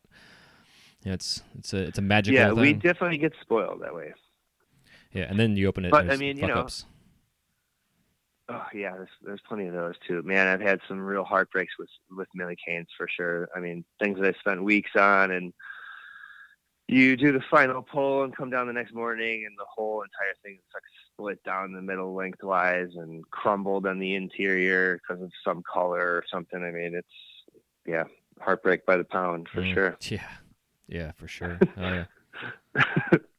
Yeah, it's so neat though, man. I like the concept, because I think like the stringer work, that detail alone, it's not easy to do, to be able to draw and paint in a sense with with stringer and color, especially the colors that we have. And we have so much. Like we were saying before, we had like 8 colors at our palette when we started this shit. Now we've got like almost too many. So it's learning the process. No, we certainly have so many more colors than we ever did now, and obviously I'm super appreciative. But you look at like yeah, look at like Prismacolor markers, for example, and it's just like, holy shit, look at all this whole range of, like, man, there's so many colors I can think of that I would just love to have that don't exist from any manufacturer. Mm-hmm. Yeah. But, I think everybody that produces color in this industry is, obviously like falling over themselves to create things as rapidly as they possibly can. And don't even want to launch into the whole cadmium Portland thing, but I was going to say that too. We all know what happens from that shit, but I'm glad they're reversing their issues. Yeah, I'm so glad that they're finally moving ahead, and it seems like both North Star and Alchemy are producing CADs again now. So yeah, hopefully that's done. But yeah, certainly rough. Yeah, exactly. So on the trademark thing, you haven't received it. I mean, I hate to even bring it up, dude. Like knock on wood here and shit, but it's obviously this huge mega company. But at the same time, they're in a whole other side of the fucking world. Even though we have social media, because as we all know, there have been plenty of letters that have been sent out to artists in our industry from posting things on social media. Yeah. So, yeah, obviously things are good to go for now. Yeah, it's kind of funny, man. I've I wish I would have kept a log of like how many texts I've received from friends. Like, yo, man, I heard you got sued by Nintendo. Like, you have everything all good. I've never received a C&D from Nintendo. If I did, I would certainly stop producing this stuff. But quite simply, go to Etsy and type in Mario and see what you find. Mm-hmm. You want to talk about something that's being just run wild with. You can get yourself some Mario earrings or coasters or drinking glasses or, anything. So I'm not exactly positive how all that works. My understanding is that if you change the images enough to be like, I'm sculpting these things out of glass, so it's not super exact to what, their original images are in the first place. And the other thing is that I don't advertise it as Mario stuff or Nintendo stuff. Mm-hmm. I think the biggest thing that they're looking for is like you representing your product as having been produced by them. Yeah, exactly. And I think it's pretty clear with my work that it's not being produced by Nintendo of America. Yeah, exactly. Hey, dude, give me 1 second. I got a weird buzz going on here. Yep. Okay, it went away. I got one of my last year. My dog knocked my a large glass of Sprite into my little podcasting box of stuff. So it took me like 3 weeks of cleaning it all out and getting it all good. And every once in a while, I get like a weird short or something. It's weird, but yeah. Anyways, but yeah, man, I think there's like a 30% rule. Or there's a number about it, but even then, like, it doesn't fucking matter. These companies they're so big. But like you're saying, Etsy. Dude, there's so much Disney shit on there, like the ears you can get at the parks. Like, there's so many people out there now that make custom ears and their own versions of them and stuff, and they don't call it Mickey ears; they just call it ears or whatever they want to call it. But sure, yeah, there's a shit ton. I've got a bow tie and suspenders made by someone on Etsy that's all Disney print shit that I actually wear to work on stage, and nobody's ever said anything negatively. If anything, people are asking where the fuck I got it from because they want to buy one. Yeah, I don't know. I think. I don't know. I don't really ever picture it being too much of a problem. And I think part of the reason that it's continued to work for me is just I don't have much output, to be honest. Like, I work furiously and ceaselessly, but I create a relatively small amount of items because I don't have, a crew of people here producing stuff. So, I don't have the numbers out there that, like, say a Hitman Dabbuccino does. Right. I don't know how many they produced of those, but I'm guessing it's like 1,000 or something. Yeah, or how many Chinese people made them for him? Yeah, exactly. I don't, dude, I don't give a So, fuck. I'll talk. I mean, I hate to talk shit about people, but that's one thing for me that I cannot stand. And I only know this shit from my old distributor I had. I mean, he told me all kind of stuff that was going on amongst big companies in our industry that were bringing shit overseas that were saying it was American-made stuff, and it's like, yeah, it's kind of crazy too, because I know it's actually illegal to import pipes of any sort. So I don't understand how that's even possible. I mean, I know a lot of them, a lot of the companies that do that shit will like have perks made and then shipped here, and then people here like make it into a bong or whatever. yeah. Just like put a base on it or whatever. So it's not technically a pipe when it comes in, but yeah, there's some interesting gray areas there for sure. Yeah, I mean, I don't really use any Chinese anything. All of the materials that they produce have ruined pieces for me enough to where I just categorically stay away from them. You know, most of the things that I make are, you know, realistically $1,000 and up, and losing just one of those pieces due to, you know, something totally outside of my control, like a color that's just a shitty color, just makes me like, all right, fuck that color forever. And I don't care if it got better. Like, I'm done with it. I don't fuck with China black or China white or any of that. I mean, don't get me wrong, I've heard China white can be real good, and it's certainly super opaque and dense and all that stuff, especially for millies. But I don't know. I spend too much time on my stuff to risk it, I guess, is how I feel about it. Yeah, I don't blame you at all, dude. Like I've used pounds. From what I understand, we actually are the company I work for. We were like the one company in the country that bought as much, and if not the rest of the China white that was around and available. And then from what I heard, the factories that manufacture that shit had like a couple cases outside that were waiting to be shipped off or some shit. But because there wasn't any more available in this, really, to get in this country, they ramped their furnaces back up and started manufacturing again.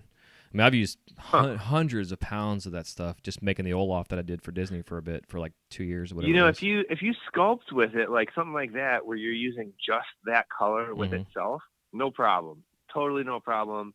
It's just when you want it to play with others that it misbehaves. And the COE's off a little bit. It's like a 36 or for sure, 38 or some weird thing. It took me a little bit of time to slow down to be able to sculpt with it, so I'm not like pushing everything around. But it still had its issues. I mean, the surface would get sketchy sometimes. I get like really weird deviations, or, you know, devitrification would happen sometimes, or a seam would pop weird. It's just it's a weird color, you know. I remember I got invited out to instruct and demonstrate at the Kobe Lampwork Festival in 2007 in Kobe, Japan. And I had this piece with me that was like a super ornate perfume bottle that I made that was like really complicated. It had a ton of Chinese black in it, and the whole thing was like all cold worked and mink oil. It was really cool. And I had it at my booth, and someone pretty influential that I was trying to impress was like, picked it up and was like, oh, very, very nice, you know, checking it out. And then he's like, oh, look. And he like pointed out, like, oh yeah, it's cracked. I was like, oh, well, that's great. I mean, the piece wasn't cracked the entire time I cold worked it, and had it on the shelf for 2 months before I brought it out to the show. And then I got to the show and it cracked there.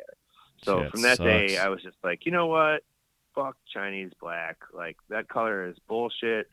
Not having a color embarrass me like that again and lose a client. Like, Yeah. So yeah, I just kind of categorically swore it off. I mean, we've got such good color in the U.S., and people are so picky with it now that it's really gotten to a point where it's pretty well developed. Yeah, absolutely. Yeah, I agree.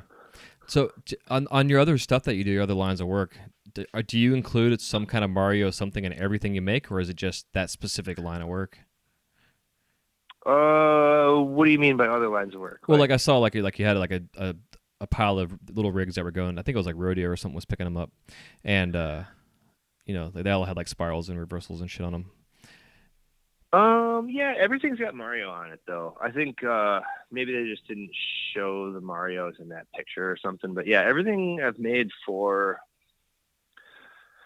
at least the last 6 years has all been pretty much strictly Mario stuff. Other than one-off projects that I did, like Michigan Project or Pipe Classic or whatever, stuff like that.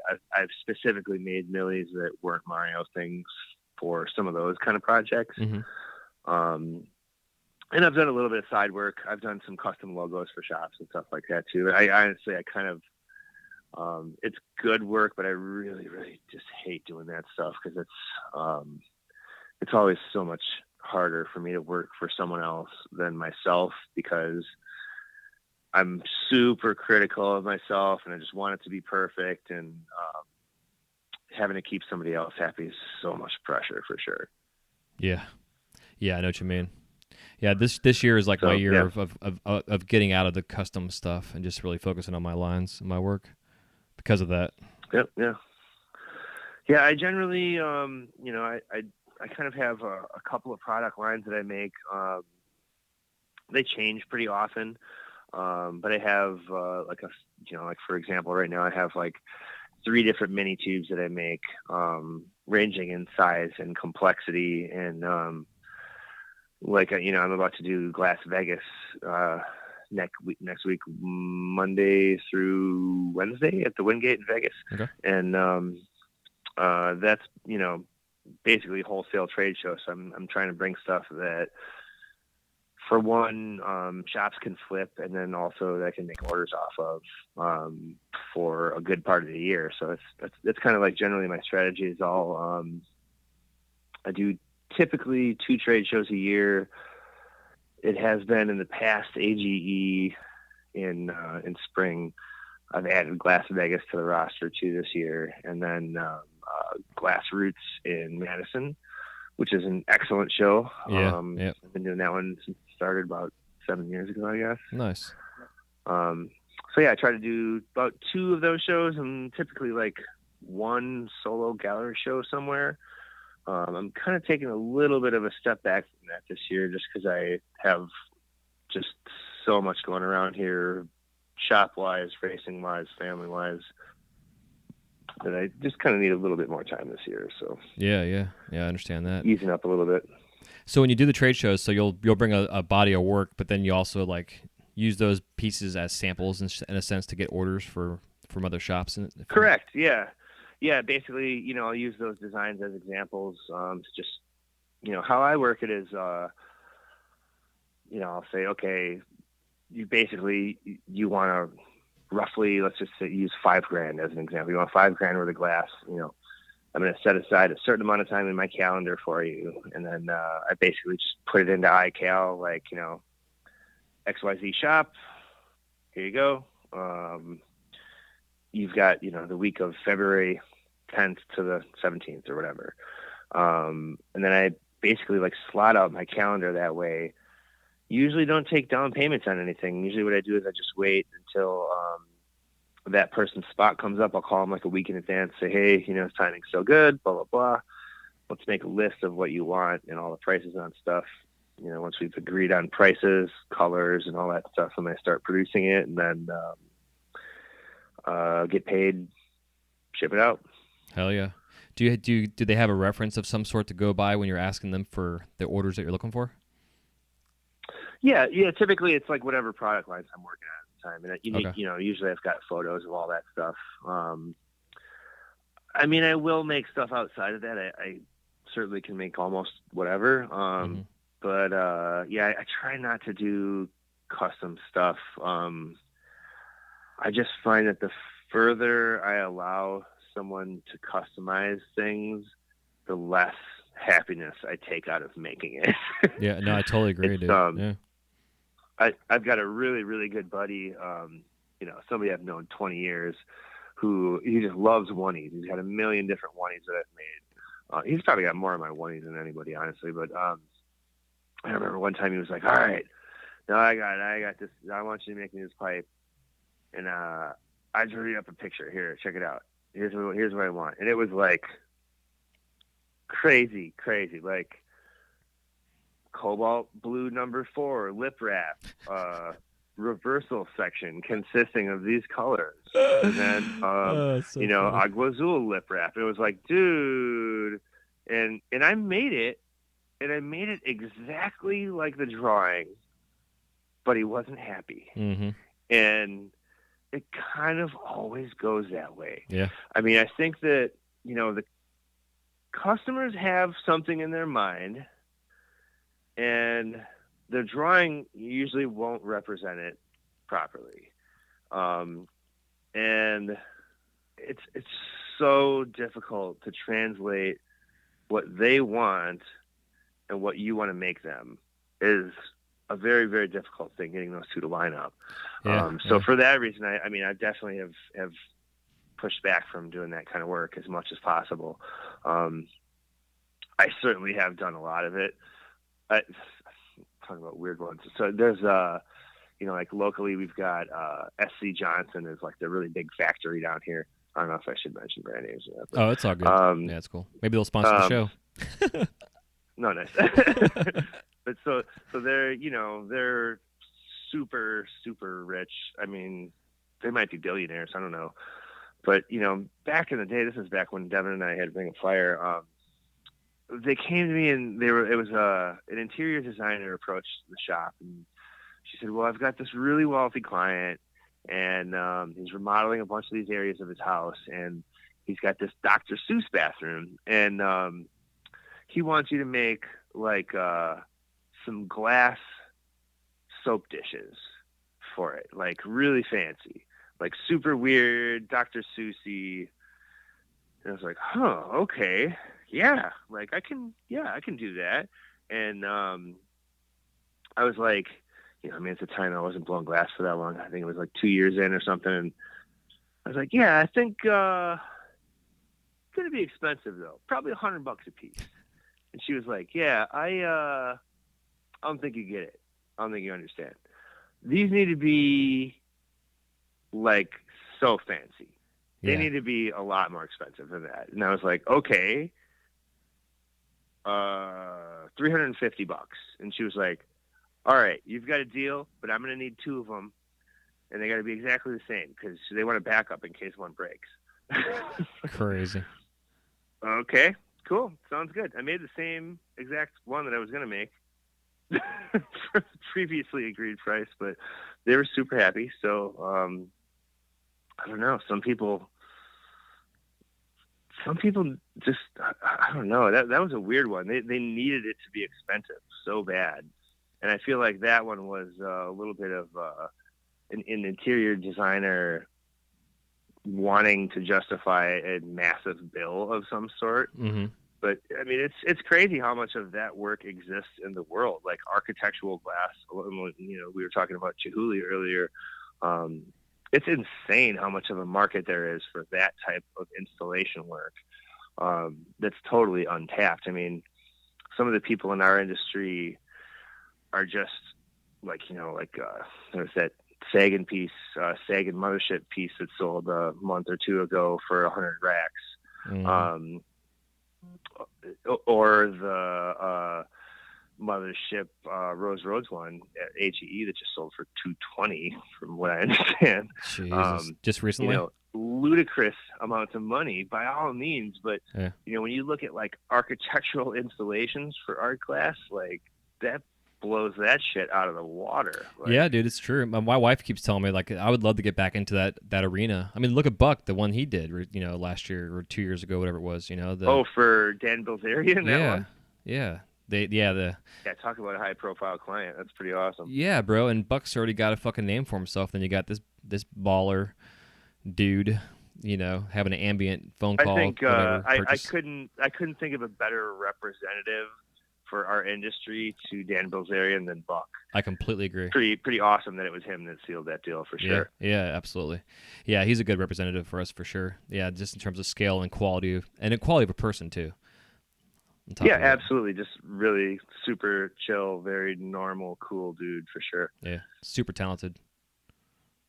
Fuck yeah, out of control, yeah. Yeah. But like you're saying though, it's like there's a certain persona of people out there that have to have something that is $1,000 or more, or they don't want to waste their fucking time with it. And it's also this whole perceived value thing. I've talked before about, like, if you're gonna sell a Maserati at the Holiday Inn, it won't sell for as much unless you have it at like some big ass hotel in Vegas. You had the Maserati there, you might sell it for 3 times more than what it's worth just because of the location that it's at. Type of That's stuff. true. Yeah. It's so weird.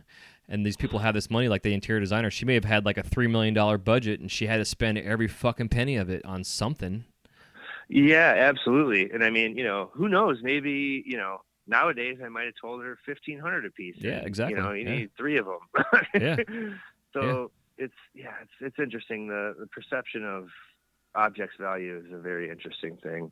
I for one struggled for a long time with pricing my work, especially because, as I explained, I've got this super long prep process that's like months long at a time. So, how can I possibly calculate what it costs for me to produce one slice of a milli?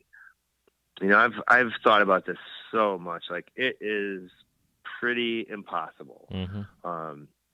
If I literally weighed out all of the colors that I was about to use to build the milli and like got just super obsessed with the data of it, I'm sure I could figure it out. But I don't even know if I really want to know. But for that reason, I had a lot of trouble pricing my stuff for a long time. And I think as my skills developed, I resisted the urge to raise prices dramatically. I know a lot of the young bucks tend to get into it and get some skills under the belt and just boom, skyrocket their prices. And for some of them, it works. I don't know what the long-term consequences on that are, I guess. But I've been very conscious over the years of not jacking prices exorbitantly. Like, I think the biggest raise I've ever given myself in a year was 10%. So, I mean, I feel like that's pretty fair with the amount of time I've got in on the series and whatnot. Yeah. I don't know. It's always such a tough thing to figure out, though, I guess. It is. I know. Tell me about it. Even like I'm doing some of these new directional flow carb caps going out that I'm doing with my little outline that I make. And I was trying to figure out how to price them out. I set the first series at a high number just to see what kind of response, because like a lot of times the collectors will help us out with pricing. But like, for sure, you get some of that. We'll let you know where you're at. Yeah, it's really true. Quick. Yeah, definitely. But you get somebody like, you auction a piece off and someone pays $10,000 for it. That's awesome, but it doesn't mean you can set your prices at $10,000 from there on out. It's like, it's a weird, hard thing. That's true, and it can go the other way too. I mean, sometimes people don't see auctions. I mean, I've had mixed results with auctions for sure. Yeah, I mean, I definitely prefer to sell directly to stores whenever possible. Not that I don't like doing business directly with customers. I certainly have and do. But man, I gotta say, like, shops are just easier to deal with. Like, you're gonna get paid faster. They're gonna be more professional start to finish. It's not gonna be quite so many little questions about every little thing along the way. Yeah, exactly. Smoother transaction all around, I guess. Yeah. Like for myself personally, like my auctions, I do them, and I don't expect to make a lot on them, only because I do it purposely as a way for, it's like my deal of the week or a deal of the month. I'll do, and a lot of times it goes for less than wholesale, and I'm fine by that because it gives someone out there that may not be able to afford my work necessarily from a retail sense. So I don't have a problem doing that. Yep. And I let my shops know that, hey, this is this isn't always happening. And I also pull them down too. Like once an auction's over with, I pull that shit right off. Just because I don't want people coming to me saying, hey, what can I get that for that same price? Type of thing. Yeah, that's true. Because it definitely happens. And I have the worst luck with that. I'll have people message me like, oh, that fucking Joe Peters piece you made is sick, bro. How much for it? It's like, yeah, that was fucking 4 years ago, dude. And it sold the morning we pulled it out of the kiln. Like, Like, yeah, you like the Joe Peters collab. No shit. Like, Yeah. So do I, but by the way. I mean, you can't blame people for being interested by any means. But yeah, it's funny. I get hit up about like really ancient history pieces pretty often. That's too funny. Still fresh in memories. Indeed. Cool, man. So I want to move on. I want to get into the racing talk if you don't mind. Unless you got time. Like sure, I know absolutely. it's kind of going a little longer than probably, I don't know what your timing's wise, but I definitely want to kind of cover because I don't really know how many people out there know that you also are an extreme sport sure, enthusiast. Yeah, I mean, it's probably less known. I guess I don't know how to segue into that. yeah, I got you. Yeah, man. So when did that all start? Well, I mean, I guess I was never really interested in cars like my entire adult life, and my dad's blind. My dad, like, without going too far into it, my dad got burned in this electrical accident, like I don't know, 12 years ago or something. And, like, burned like his face off, and he lost an arm, and went blind through the whole thing. So, we were trying to come up with a project for something that he and I could do together. And I thought, I don't know shit about cars, but, you're really into cars. Like, well, what if we do like a car project of some sort? So we kind of over ambitiously embarked on this Porsche 911 restoration project, and bought an old tub car, fixed it up over the process of like 3 years, and got it all super dialed in. And through doing that, I became a member of the Porsche Club. And, part of that is they rent local racetracks, and they say, well, come on down, and, we'll have one of our trained instructors teach you how to drive your car on a racetrack, in a controlled circumstances or whatever. So I started doing that and really, really enjoyed it, and doing a little bit of autocross stuff. And I pretty quickly realized, like, this is, I'm going to fuck this car up for sure. I'm going to put this thing into a wall or something.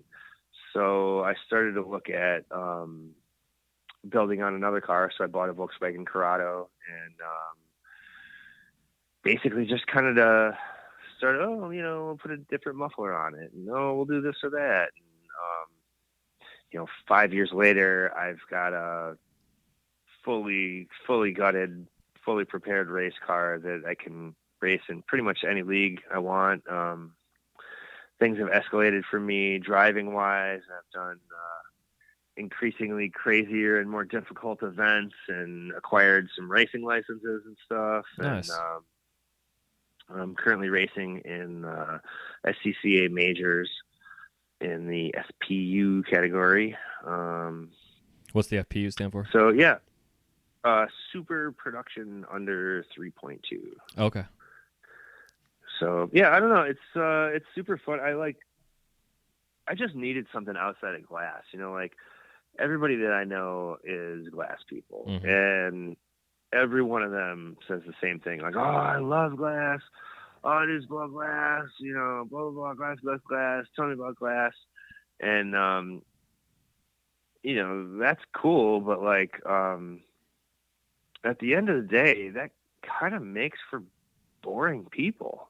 Mm-hmm. They don't have anything to talk about, Yeah, exactly. When you're ready to shut the torch off and like talk about something else, like, a lot of these folks don't have a whole lot to say. So I kind of I saw the danger in being uninteresting, if you will, and wanted to avoid that. So I was just like, I needed some kind of fucking hobby of some sort here, and racing just kind of popped up as something that kind of fit. And my obsession with cars just kind of grew and grew and grew, and it's pretty nuts, man. I'm sponsored completely by pipe companies and trade shows and pipe shops, so I'm 100% off of the glass industry fueled, yeah. which is pretty wild. Yeah. Feels pretty good for sure. And I mean, we're looking at like 2018, possibly 2019, running Pirelli World Challenge, which is like pro racing, like on TV and stuff. Badass. So, it's kind of crazy. It's all happened really fast, and I never really, I didn't like grow up being like, I want to be a race car driver. Right. You know, just kind of occurred this way. But man, I fucking love it. I definitely couldn't do just one, you know, like, even if I could make a living racing, I don't think it would make me very happy. I think I definitely need glass, but, man, you want to talk about like blowing off some steam, like getting out of the shop. Yeah. Like that's the way to do it for sure. Hell yeah. And then I saw you tell me today you're doing slot cars last night, so you are all about the racing no matter what size and scale. Oh man, I'm so stupid with the cars. Yeah, I have a giant slot car track here at the school, and I'm on this league called Tiny Riders. It's actually 10 seasons deep now. No shit. One of my other buddies on the league has a track at his house too. It's like a 4-lane track. I've got a 2-lane track here, so we go 1 week his place, 1 week my place. But it's nice. I mean, it's like anything. It's like, you know, a little club and a little reason to get together with some of the homies, and burn something every Tuesday. So I don't know. It's not so bad. I race remote control cars too, and I don't know, man. I'm obsessed. Got a truck too. I'm ridiculous with car stuff. I don't know. It's cool though, man. I'm all about it myself. I love it. I love like going and doing go-kart racing and shit. So I definitely have an appreciation for it. I was in a NASCAR for a little bit. Just I appreciate what goes into it. I'm not like a redneck NASCAR fan per se, but I definitely enjoy it. And because like I had a '74 Beetle I drove around for a couple of years, so I know what it means to be tight or loose when you're doing 80 miles an hour on the interstate with semi trucks driving by you. Oh man, absolutely. It sucks. So well, it's crazy. Like, so much of that stuff you don't really realize. Like, from doing track driving and stuff like that, I've incorporated so much of it into muscle memory that, like, if something crazy happens on the highway, I don't even hesitate. Just like doing a 90 mile an hour lane change, no problem at all. Like, yeah, totally. That's good shit. Where you're never in that situation ever driving on the road, so you don't flex a muscle, you're not going to build it up. So, yeah, exactly. It works exactly the same way with driving. Yeah, man. Well, I love it. It keeps my powder dry, is what I say. Yeah, it makes total sense. Like I drive a Prius now, and when I was looking for a newer car, I had a Camry that had like 400,000 miles on it, and it had a Holy cow. Yeah, dude, the thing, it ran like a fucking champ. It had a 6-cylinder in it. I could do like 120 on the highway and give it gas, and it'd pick up and go and do like 160, like no problem. So, holy shit. Because I'm like that, dude. Like, if there's an incident going on, I gotta be able to slam my gas pedal down and get the fuck out of it, type of thing. There's nothing worse than giving a car gas and it just goes slower, So when I test drove these cars, man, this little fucking I got a little Prius C, and it's ballsy for this little hybrid battery powered car or whatever, type of thing. I'm really that electric torque, man. Yeah, exactly. More torque than anything, for sure. Yeah, it's stoked on it. So. Yeah, I haven't had a chance to drive a Prius, but I've definitely been in them, and I think like my friends have a tendency, like when I get in their car, to be like, oh yeah, check this out, fucking Prius, man. Like everybody wants to smash it when I'm in the car. Like, I'm sure it's fine by me, but so like I tend to get the totally to the floor demonstration on most of the cars I ride in, and I will say it was definitely zippier than I expected, no doubt about it. The weird thing is you can't rev the engine though. Like the guy's like, yeah, there's no engine to rev really. Really? Yeah, you can't rev it. Yeah, absolutely. Yeah. Yeah, it's the strangest thing. Yeah, because like I can do up to 25 miles an hour on the battery, unless I give it gas like right away, then the gas kicks on. But I can just cruise around. Oh, I see. Like at a stoplight or something, if you smash the gas, the engine would kick on, but otherwise not until you hit 25. Yeah, exactly. Yeah. Yeah, it's weird, but it's fun. Huh. And I get like 80 miles a gallon or some crazy shit. That's nuts. So, yeah, I think my race car gets about maybe 9. But I actually run regular pump gas in there, so I'm not that damaging to the environment. Right. But that's a badass car, the though, way man. I look at it, I mean, I don't commute to work. And I mean, fuck, sometimes there's 3 days where I don't leave the school. I'm just here lurking, blowing glass, and like going upstairs, chilling out.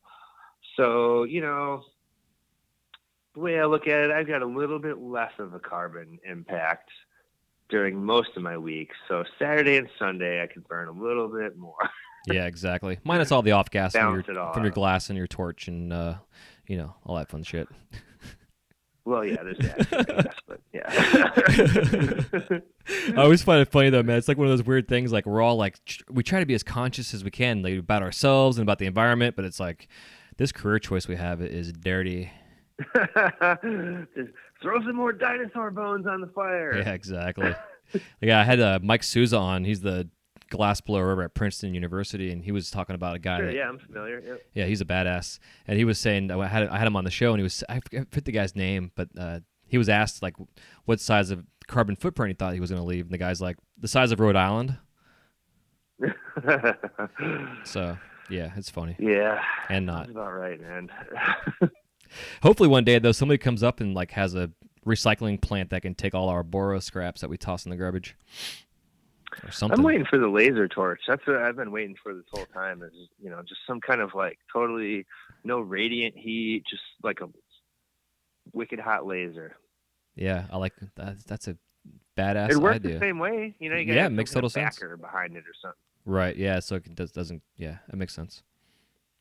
Get on that. Work on that for me if you don't mind. Yeah, I will. I'll call Mike Souza. Him and I can talk about it. He's got connections. Awesome, dude. Well, yeah, man. Well, I guess this is a good time for us to take a quick break and thank our sponsors, and then we'll come back, and it'll be time for us to crash the kiln. Sounds good. This segment of the Wise Guy Radio Show is brought to you by Zen Dude Fitness. Lose 10 pounds this month by joining the Zen Dude Fitness 4-week jump rope fat loss challenge. Brandon and Dan will take you on a guided journey towards becoming the best you. Get fit, have fun, and find new ways to eat healthy while still enjoying the sweeter side of life. Just takes 20 to 30 minutes a day and no gym required. For more info and to sign up for the free 4-week challenge, go to wiseguymedia.com/ZenDudeFitness. That's wiseguymedia.com/ZenDudeFitness. All right, man, so it's time for us to crash the kiln, and the crash the kiln round consists of 7 questions. And you can give me a 30 to 60-second answer. You can also expound upon them as well as people usually do. And the first question, the first question I always like to ask is if there is any living glass artist that you have not worked with yet. Who is it and why? Ooh, that's a tough one. Man, I have been really lucky and have worked with so many of my heroes. I'm super thankful for that. Totally random, but it would be Lino, I think. Cool. He's just so different from everybody in our scene, and yeah, I can't imagine. But yeah, that would be Lino for sure. Yeah, awesome. If you could describe the sound of glass cracking in one word, what is it? Tink. Cool. Oh yeah, I would like to say it could be like a visceral, emotional response or an actual sound, but Tink works for me. Yep.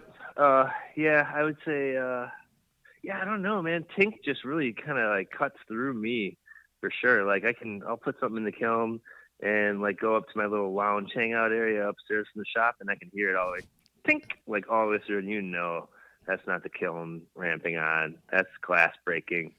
It's the worst sound ever. And you're like, is that on my bench or is that in the kiln? What's going on? And usually it like magnifies through your blowpipe, so it's like a little speaker playing it for everybody. Yeah, that's interesting how that works, right? Yeah, it sucks. What are your top 5 favorite colors in glass?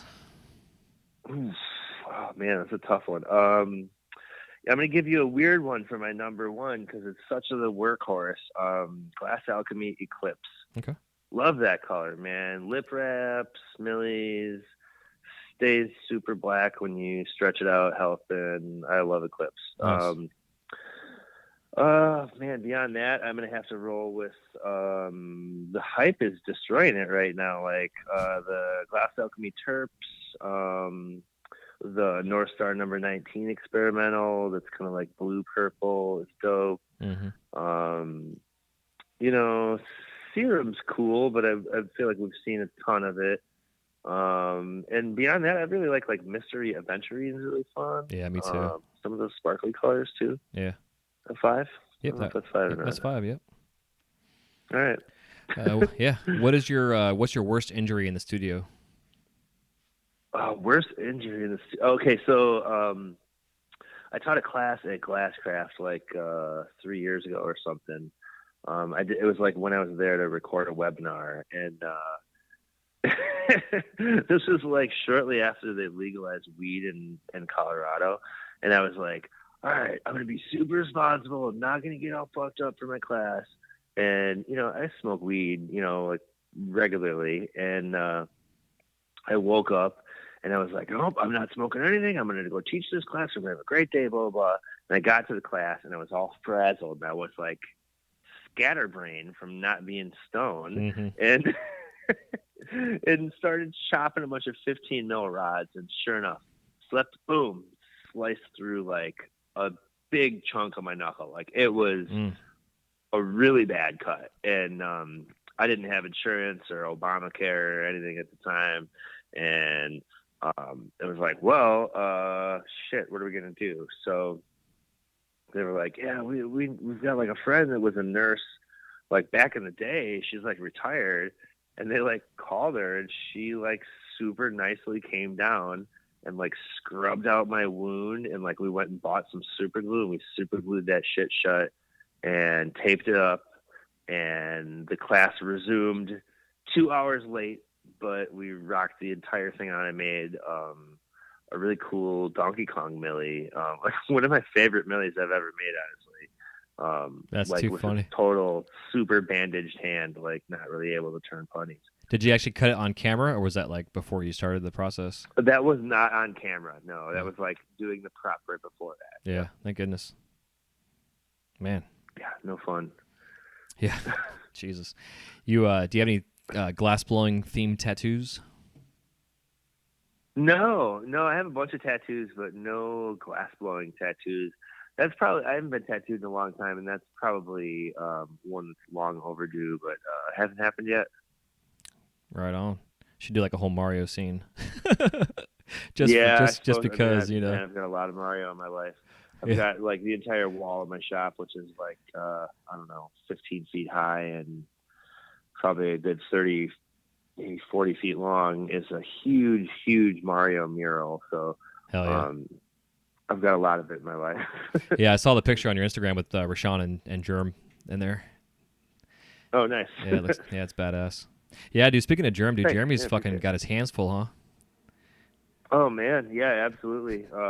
Yeah, between solo work and managing his 1,000 Cranes thing, I don't know how he does it. I saw him in Vegas for AGE last week. He seems like he's doing good, though. So yeah, dude, like I had him on the show, and he's big like, up to Germ.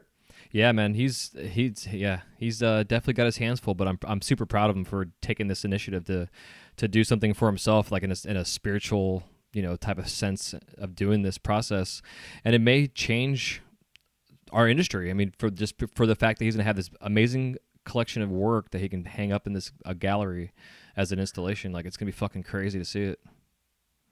Well, I don't think anybody's really taken that approach yet, so it's kind of cool to see it happening. I'm really curious to see how it's all going to come out. Yeah, same here. I know it's going to be a lot of work, but he can. I'm confident he can pound through it. I mean, 1,000's a big number, though. I've never made 1,000 of anything. Maybe Fritz spoons, but they were certainly weren't serious.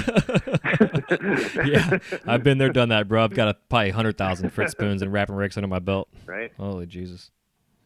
Yeah, man, I don't even know. I probably got a few thousand Fritz spoons under my belt. Hell yeah. It's crazy. Yeah, I know, right? But hey, now you're a badass, and that's probably because of those Fritz spoons, so that's what it's all about. Well, I don't know about that. Pay your dues, man. That's what it's all about. Yeah, I suppose so. So the last question I always like to ask, which is I'm still working on this question, so bear with me here. But if you were stranded on an island that had a glass-blowing studio on it that supplied your gases, your kiln, your torch, and also your glasses, That glasses was one item everybody forgot, so I had to include those in there. Ah, okay. And you had to make something that you had to use to survive with. What 5 items would you bring to make said thing? Like we're looking for tools, basically? Yeah, tools, material, whatever you think you need to Hmm. create whatever this is. Boy, I think we need tweezers. We need a graphite paddle. We need a small brass reamer. Do we have an igniter or a lighter or something? No, but you can use like rocks or some shit you find. Oh, okay. All right. Okay. Scoring rod. Boy, that's a tough one. Like, because I mean, it's basically like, what tools can you make the widest array of things with? Yeah, exactly. And usable things. You're talking about cups and pitchers, and is there wild herb growing on the island, Mon? There could be. That's what we want to know. Do we got to make perks and stuff? No, because I mean, yeah, you could have stumbled upon like an island that was a farm. So yeah, I mean, we're gonna, So for that reason, we're gonna need graphite paddle, scoring rod, octagonal reamer, and you might have to throw a grabber in there, and tweezers. There you go. Perfect. Hell yeah, dude. Good shit. Yeah, it's always one of those things. I might actually change it to like, what are your 5 favorite tools, or something like that to make it more simplified. It's hard to. I don't know. I don't know how to advise you on how to word it differently. I get the gist of what you're saying, but it's a difficult question to answer. Yeah, and I'm trying not to do the whole, bullshit. Stranded on an island. What 5 albums? Kind of thing. I'm trying to make it unique.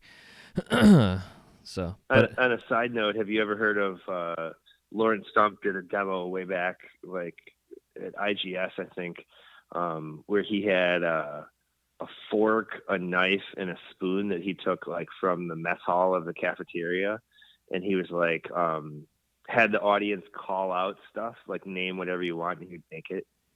Interesting. Pretty crazy demo. Yeah. Yeah, but you know what, dude? A spoon and a knife are my 2 favorite tools I use. Yeah, I mean, for sculpting, that's absolutely critical. And the fork, you can get into like little openings and widen them up and stuff too. So, yeah, crucial stuff. Yeah, it's neat. Hell yeah, man. Well, before we let you go, if you can give our audience some kind of parting piece of advice, and then where we can find you out there in the world of cyberspace. Yeah, I'm at microsworkshop.com, and you can find me on Instagram at microsworkshop. In terms of a parting piece of advice, I mean, I don't know that I can really give you a whole lot of advice other than to absolutely be patient. None of this stuff happens very quickly, and I think it's really easy to get frustrated and throw in the towel. Just kind of remember to stick with this stuff, and every day sharpen your sword a little bit more. Eventually you're going to get there. Hell yeah. Yeah, well said. Yeah. And one more thing before I forgot, I meant to ask you, where'd your name come from?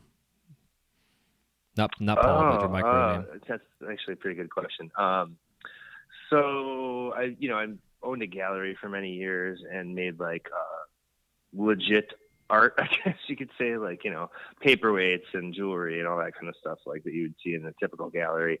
And my buddy Lucan got into pipes all of a sudden and kind of blew up real quick, and was telling me, oh, yeah, I wrote this article for the Flow, and I'm going to start calling myself Salt. And I'm making these pipes as like a secret thing, like nobody knows it's me.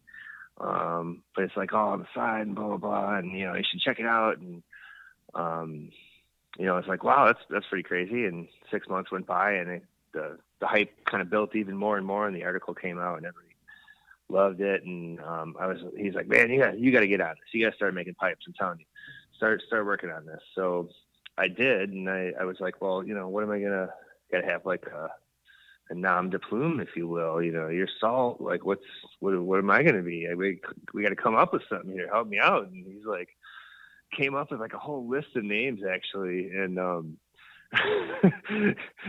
Micro was like totally his choice, but the second runner was Chip Stackswell. So like I could have been that, but I wasn't. So I just liked how succinct and simple the word micro is. So yeah, and for small detailed work, I think it lends itself to it. So yeah, it stuck certainly, and I feel like I've definitely assimilated it into my identity now for sure. Yeah, dude, absolutely. I think it's pretty cool. And that was another thing I was going to bring up, talking about like the jams you guys used to do, doing like the bead shows and stuff back in the day. But that's a whole other topic for another day. So it is. That's okay. Yeah, that's right. I mean, I don't know if I can. I mean, just real quick, like that's kind of basically how a lot of the people that are really doing well in the pipe scene basically got their start, was doing all these bead shows, and like the Tucson Best Bead Show and Best Bead Show in Milwaukee. And, these are people that made jewelry and things like that were already really used to doing super fine detail work. And then the pipe scene kind of came along and presented new objects for all of these people to make. So all of that energy that was getting put into jewelry got put into pipes. So that's like, how you see like Andrew Brown, Carver B, Harold Cooney, Salt, Captain Crunk, Jared DeLong, Piper Dan, all these people, Rashawn Jones, all these people are all old school, bead and jewelry people really that kind of transferred at one point. So, I don't know. I'm super thankful to be included in this scene and whatever. It was pretty sweet to shift from a scene where like, as a guy with tattoos and stuff, I'm wearing like button up shirts and trying to hide my tattoos and like, oh, hello. Yes, ma'am. Blah, blah, blah. And like, all the clientels are like, I don't know. They're 60 and older ladies for the most part, to where, pipe shows that we're doing now, it's like, yeah, you can definitely let your tattoos hang out. That's the least of anyone's concern, and you can absolutely be yourself and swear in front of people, and you don't have to present a false image of yourself, with your work, where as a square artist, if you will, I was always just like so nervous, like at all times. So yeah, I don't know. Definitely feels good to be a part of this scene, much more than any other, for sure. Yeah, absolutely, 100%. Well, yeah, dude. Well, again, I appreciate you coming on the show, and I'm thankful for you being here, dude, and being a part of this community and inspiring all of us with all your work you've been doing over the years, and this dedication that you have to this line and series. Like, you're saying 7 years now. You're getting going on this series, so that's some serious dedication. Well, thanks, man. I really appreciate it.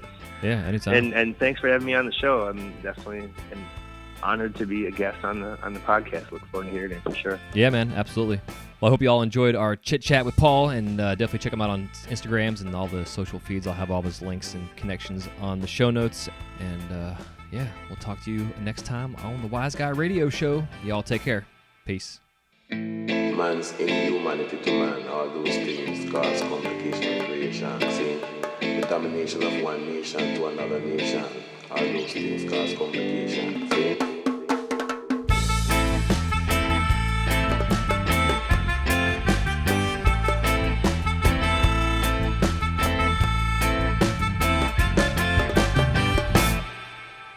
Blue skies gone away, fast clouds them up there, crisscross him so straight, like Google to wonder dissipate.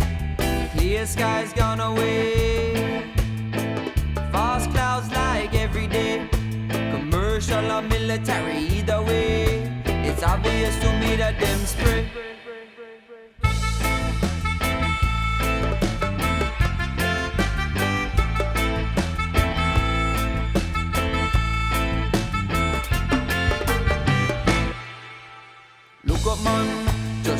on your seat. Now go natural, no man, no way them do it. It's a part of a plan, an attempt to deplete. Compromise I and I immunity. Look up, man, it's so easy to see. You pay attention, it's easy to see. Modification, them I take it lightly, but them human just like you and me. Or maybe?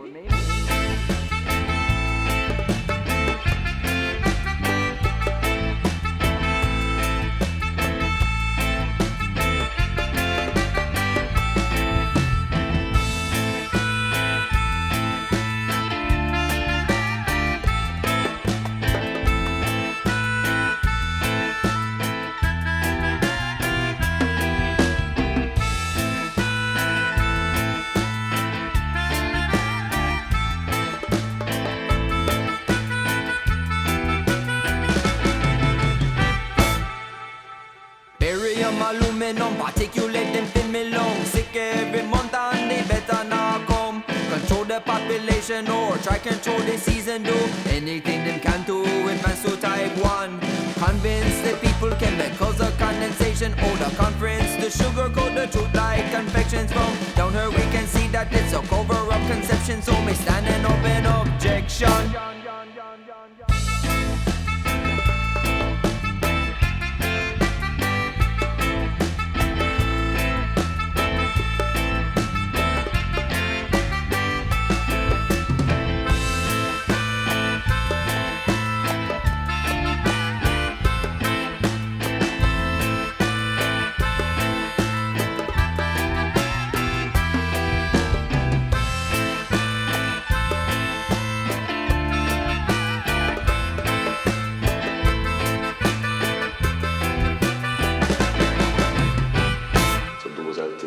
We the youths have to rise up and see in this time.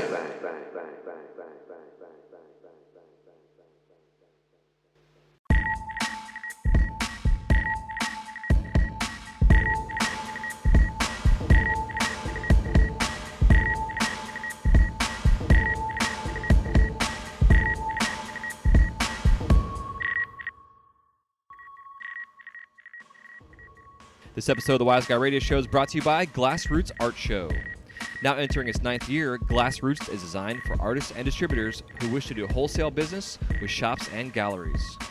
Located at the Monona Terrace Convention Center on beautiful Lake Monona in downtown Madison, Wisconsin, the art show features at least 25 glassworkers demonstrating and creating pieces for public viewing, live and silent auctions, raffles, and approximately 40 booths consisting of raw material supplies, functional and non-functional art, and glass charitable organizations. This year, in 2017, Glassroots will be held October 9th through the 11th, and for any more information, just go to glassrootsartshow.com. That's glassrootsartshow.com. This episode is also brought to you by The Flow magazine. Since its inception, the focus of The Flow has been to provide a bond among members of the lampworking community. This has been accomplished by developing relationships with the finest artists and sharing their techniques with you through in-depth, step-by-step tutorials. In every issue, you can enjoy great content with the hottest artists and cutting-edge techniques using the latest industry products. These features, along with the continuation of our Women in Glass edition, Glasscraft Emerging Artist Awards, inspiring gallery showcases, dynamic general interest articles, as well as health and safety information, make The Flow the leading international lampworking journal. For more information or to subscribe to The Flow, go to theflowmagazine.com. That's theflowmagazine.com. You're listening to the Wise Guy Radio.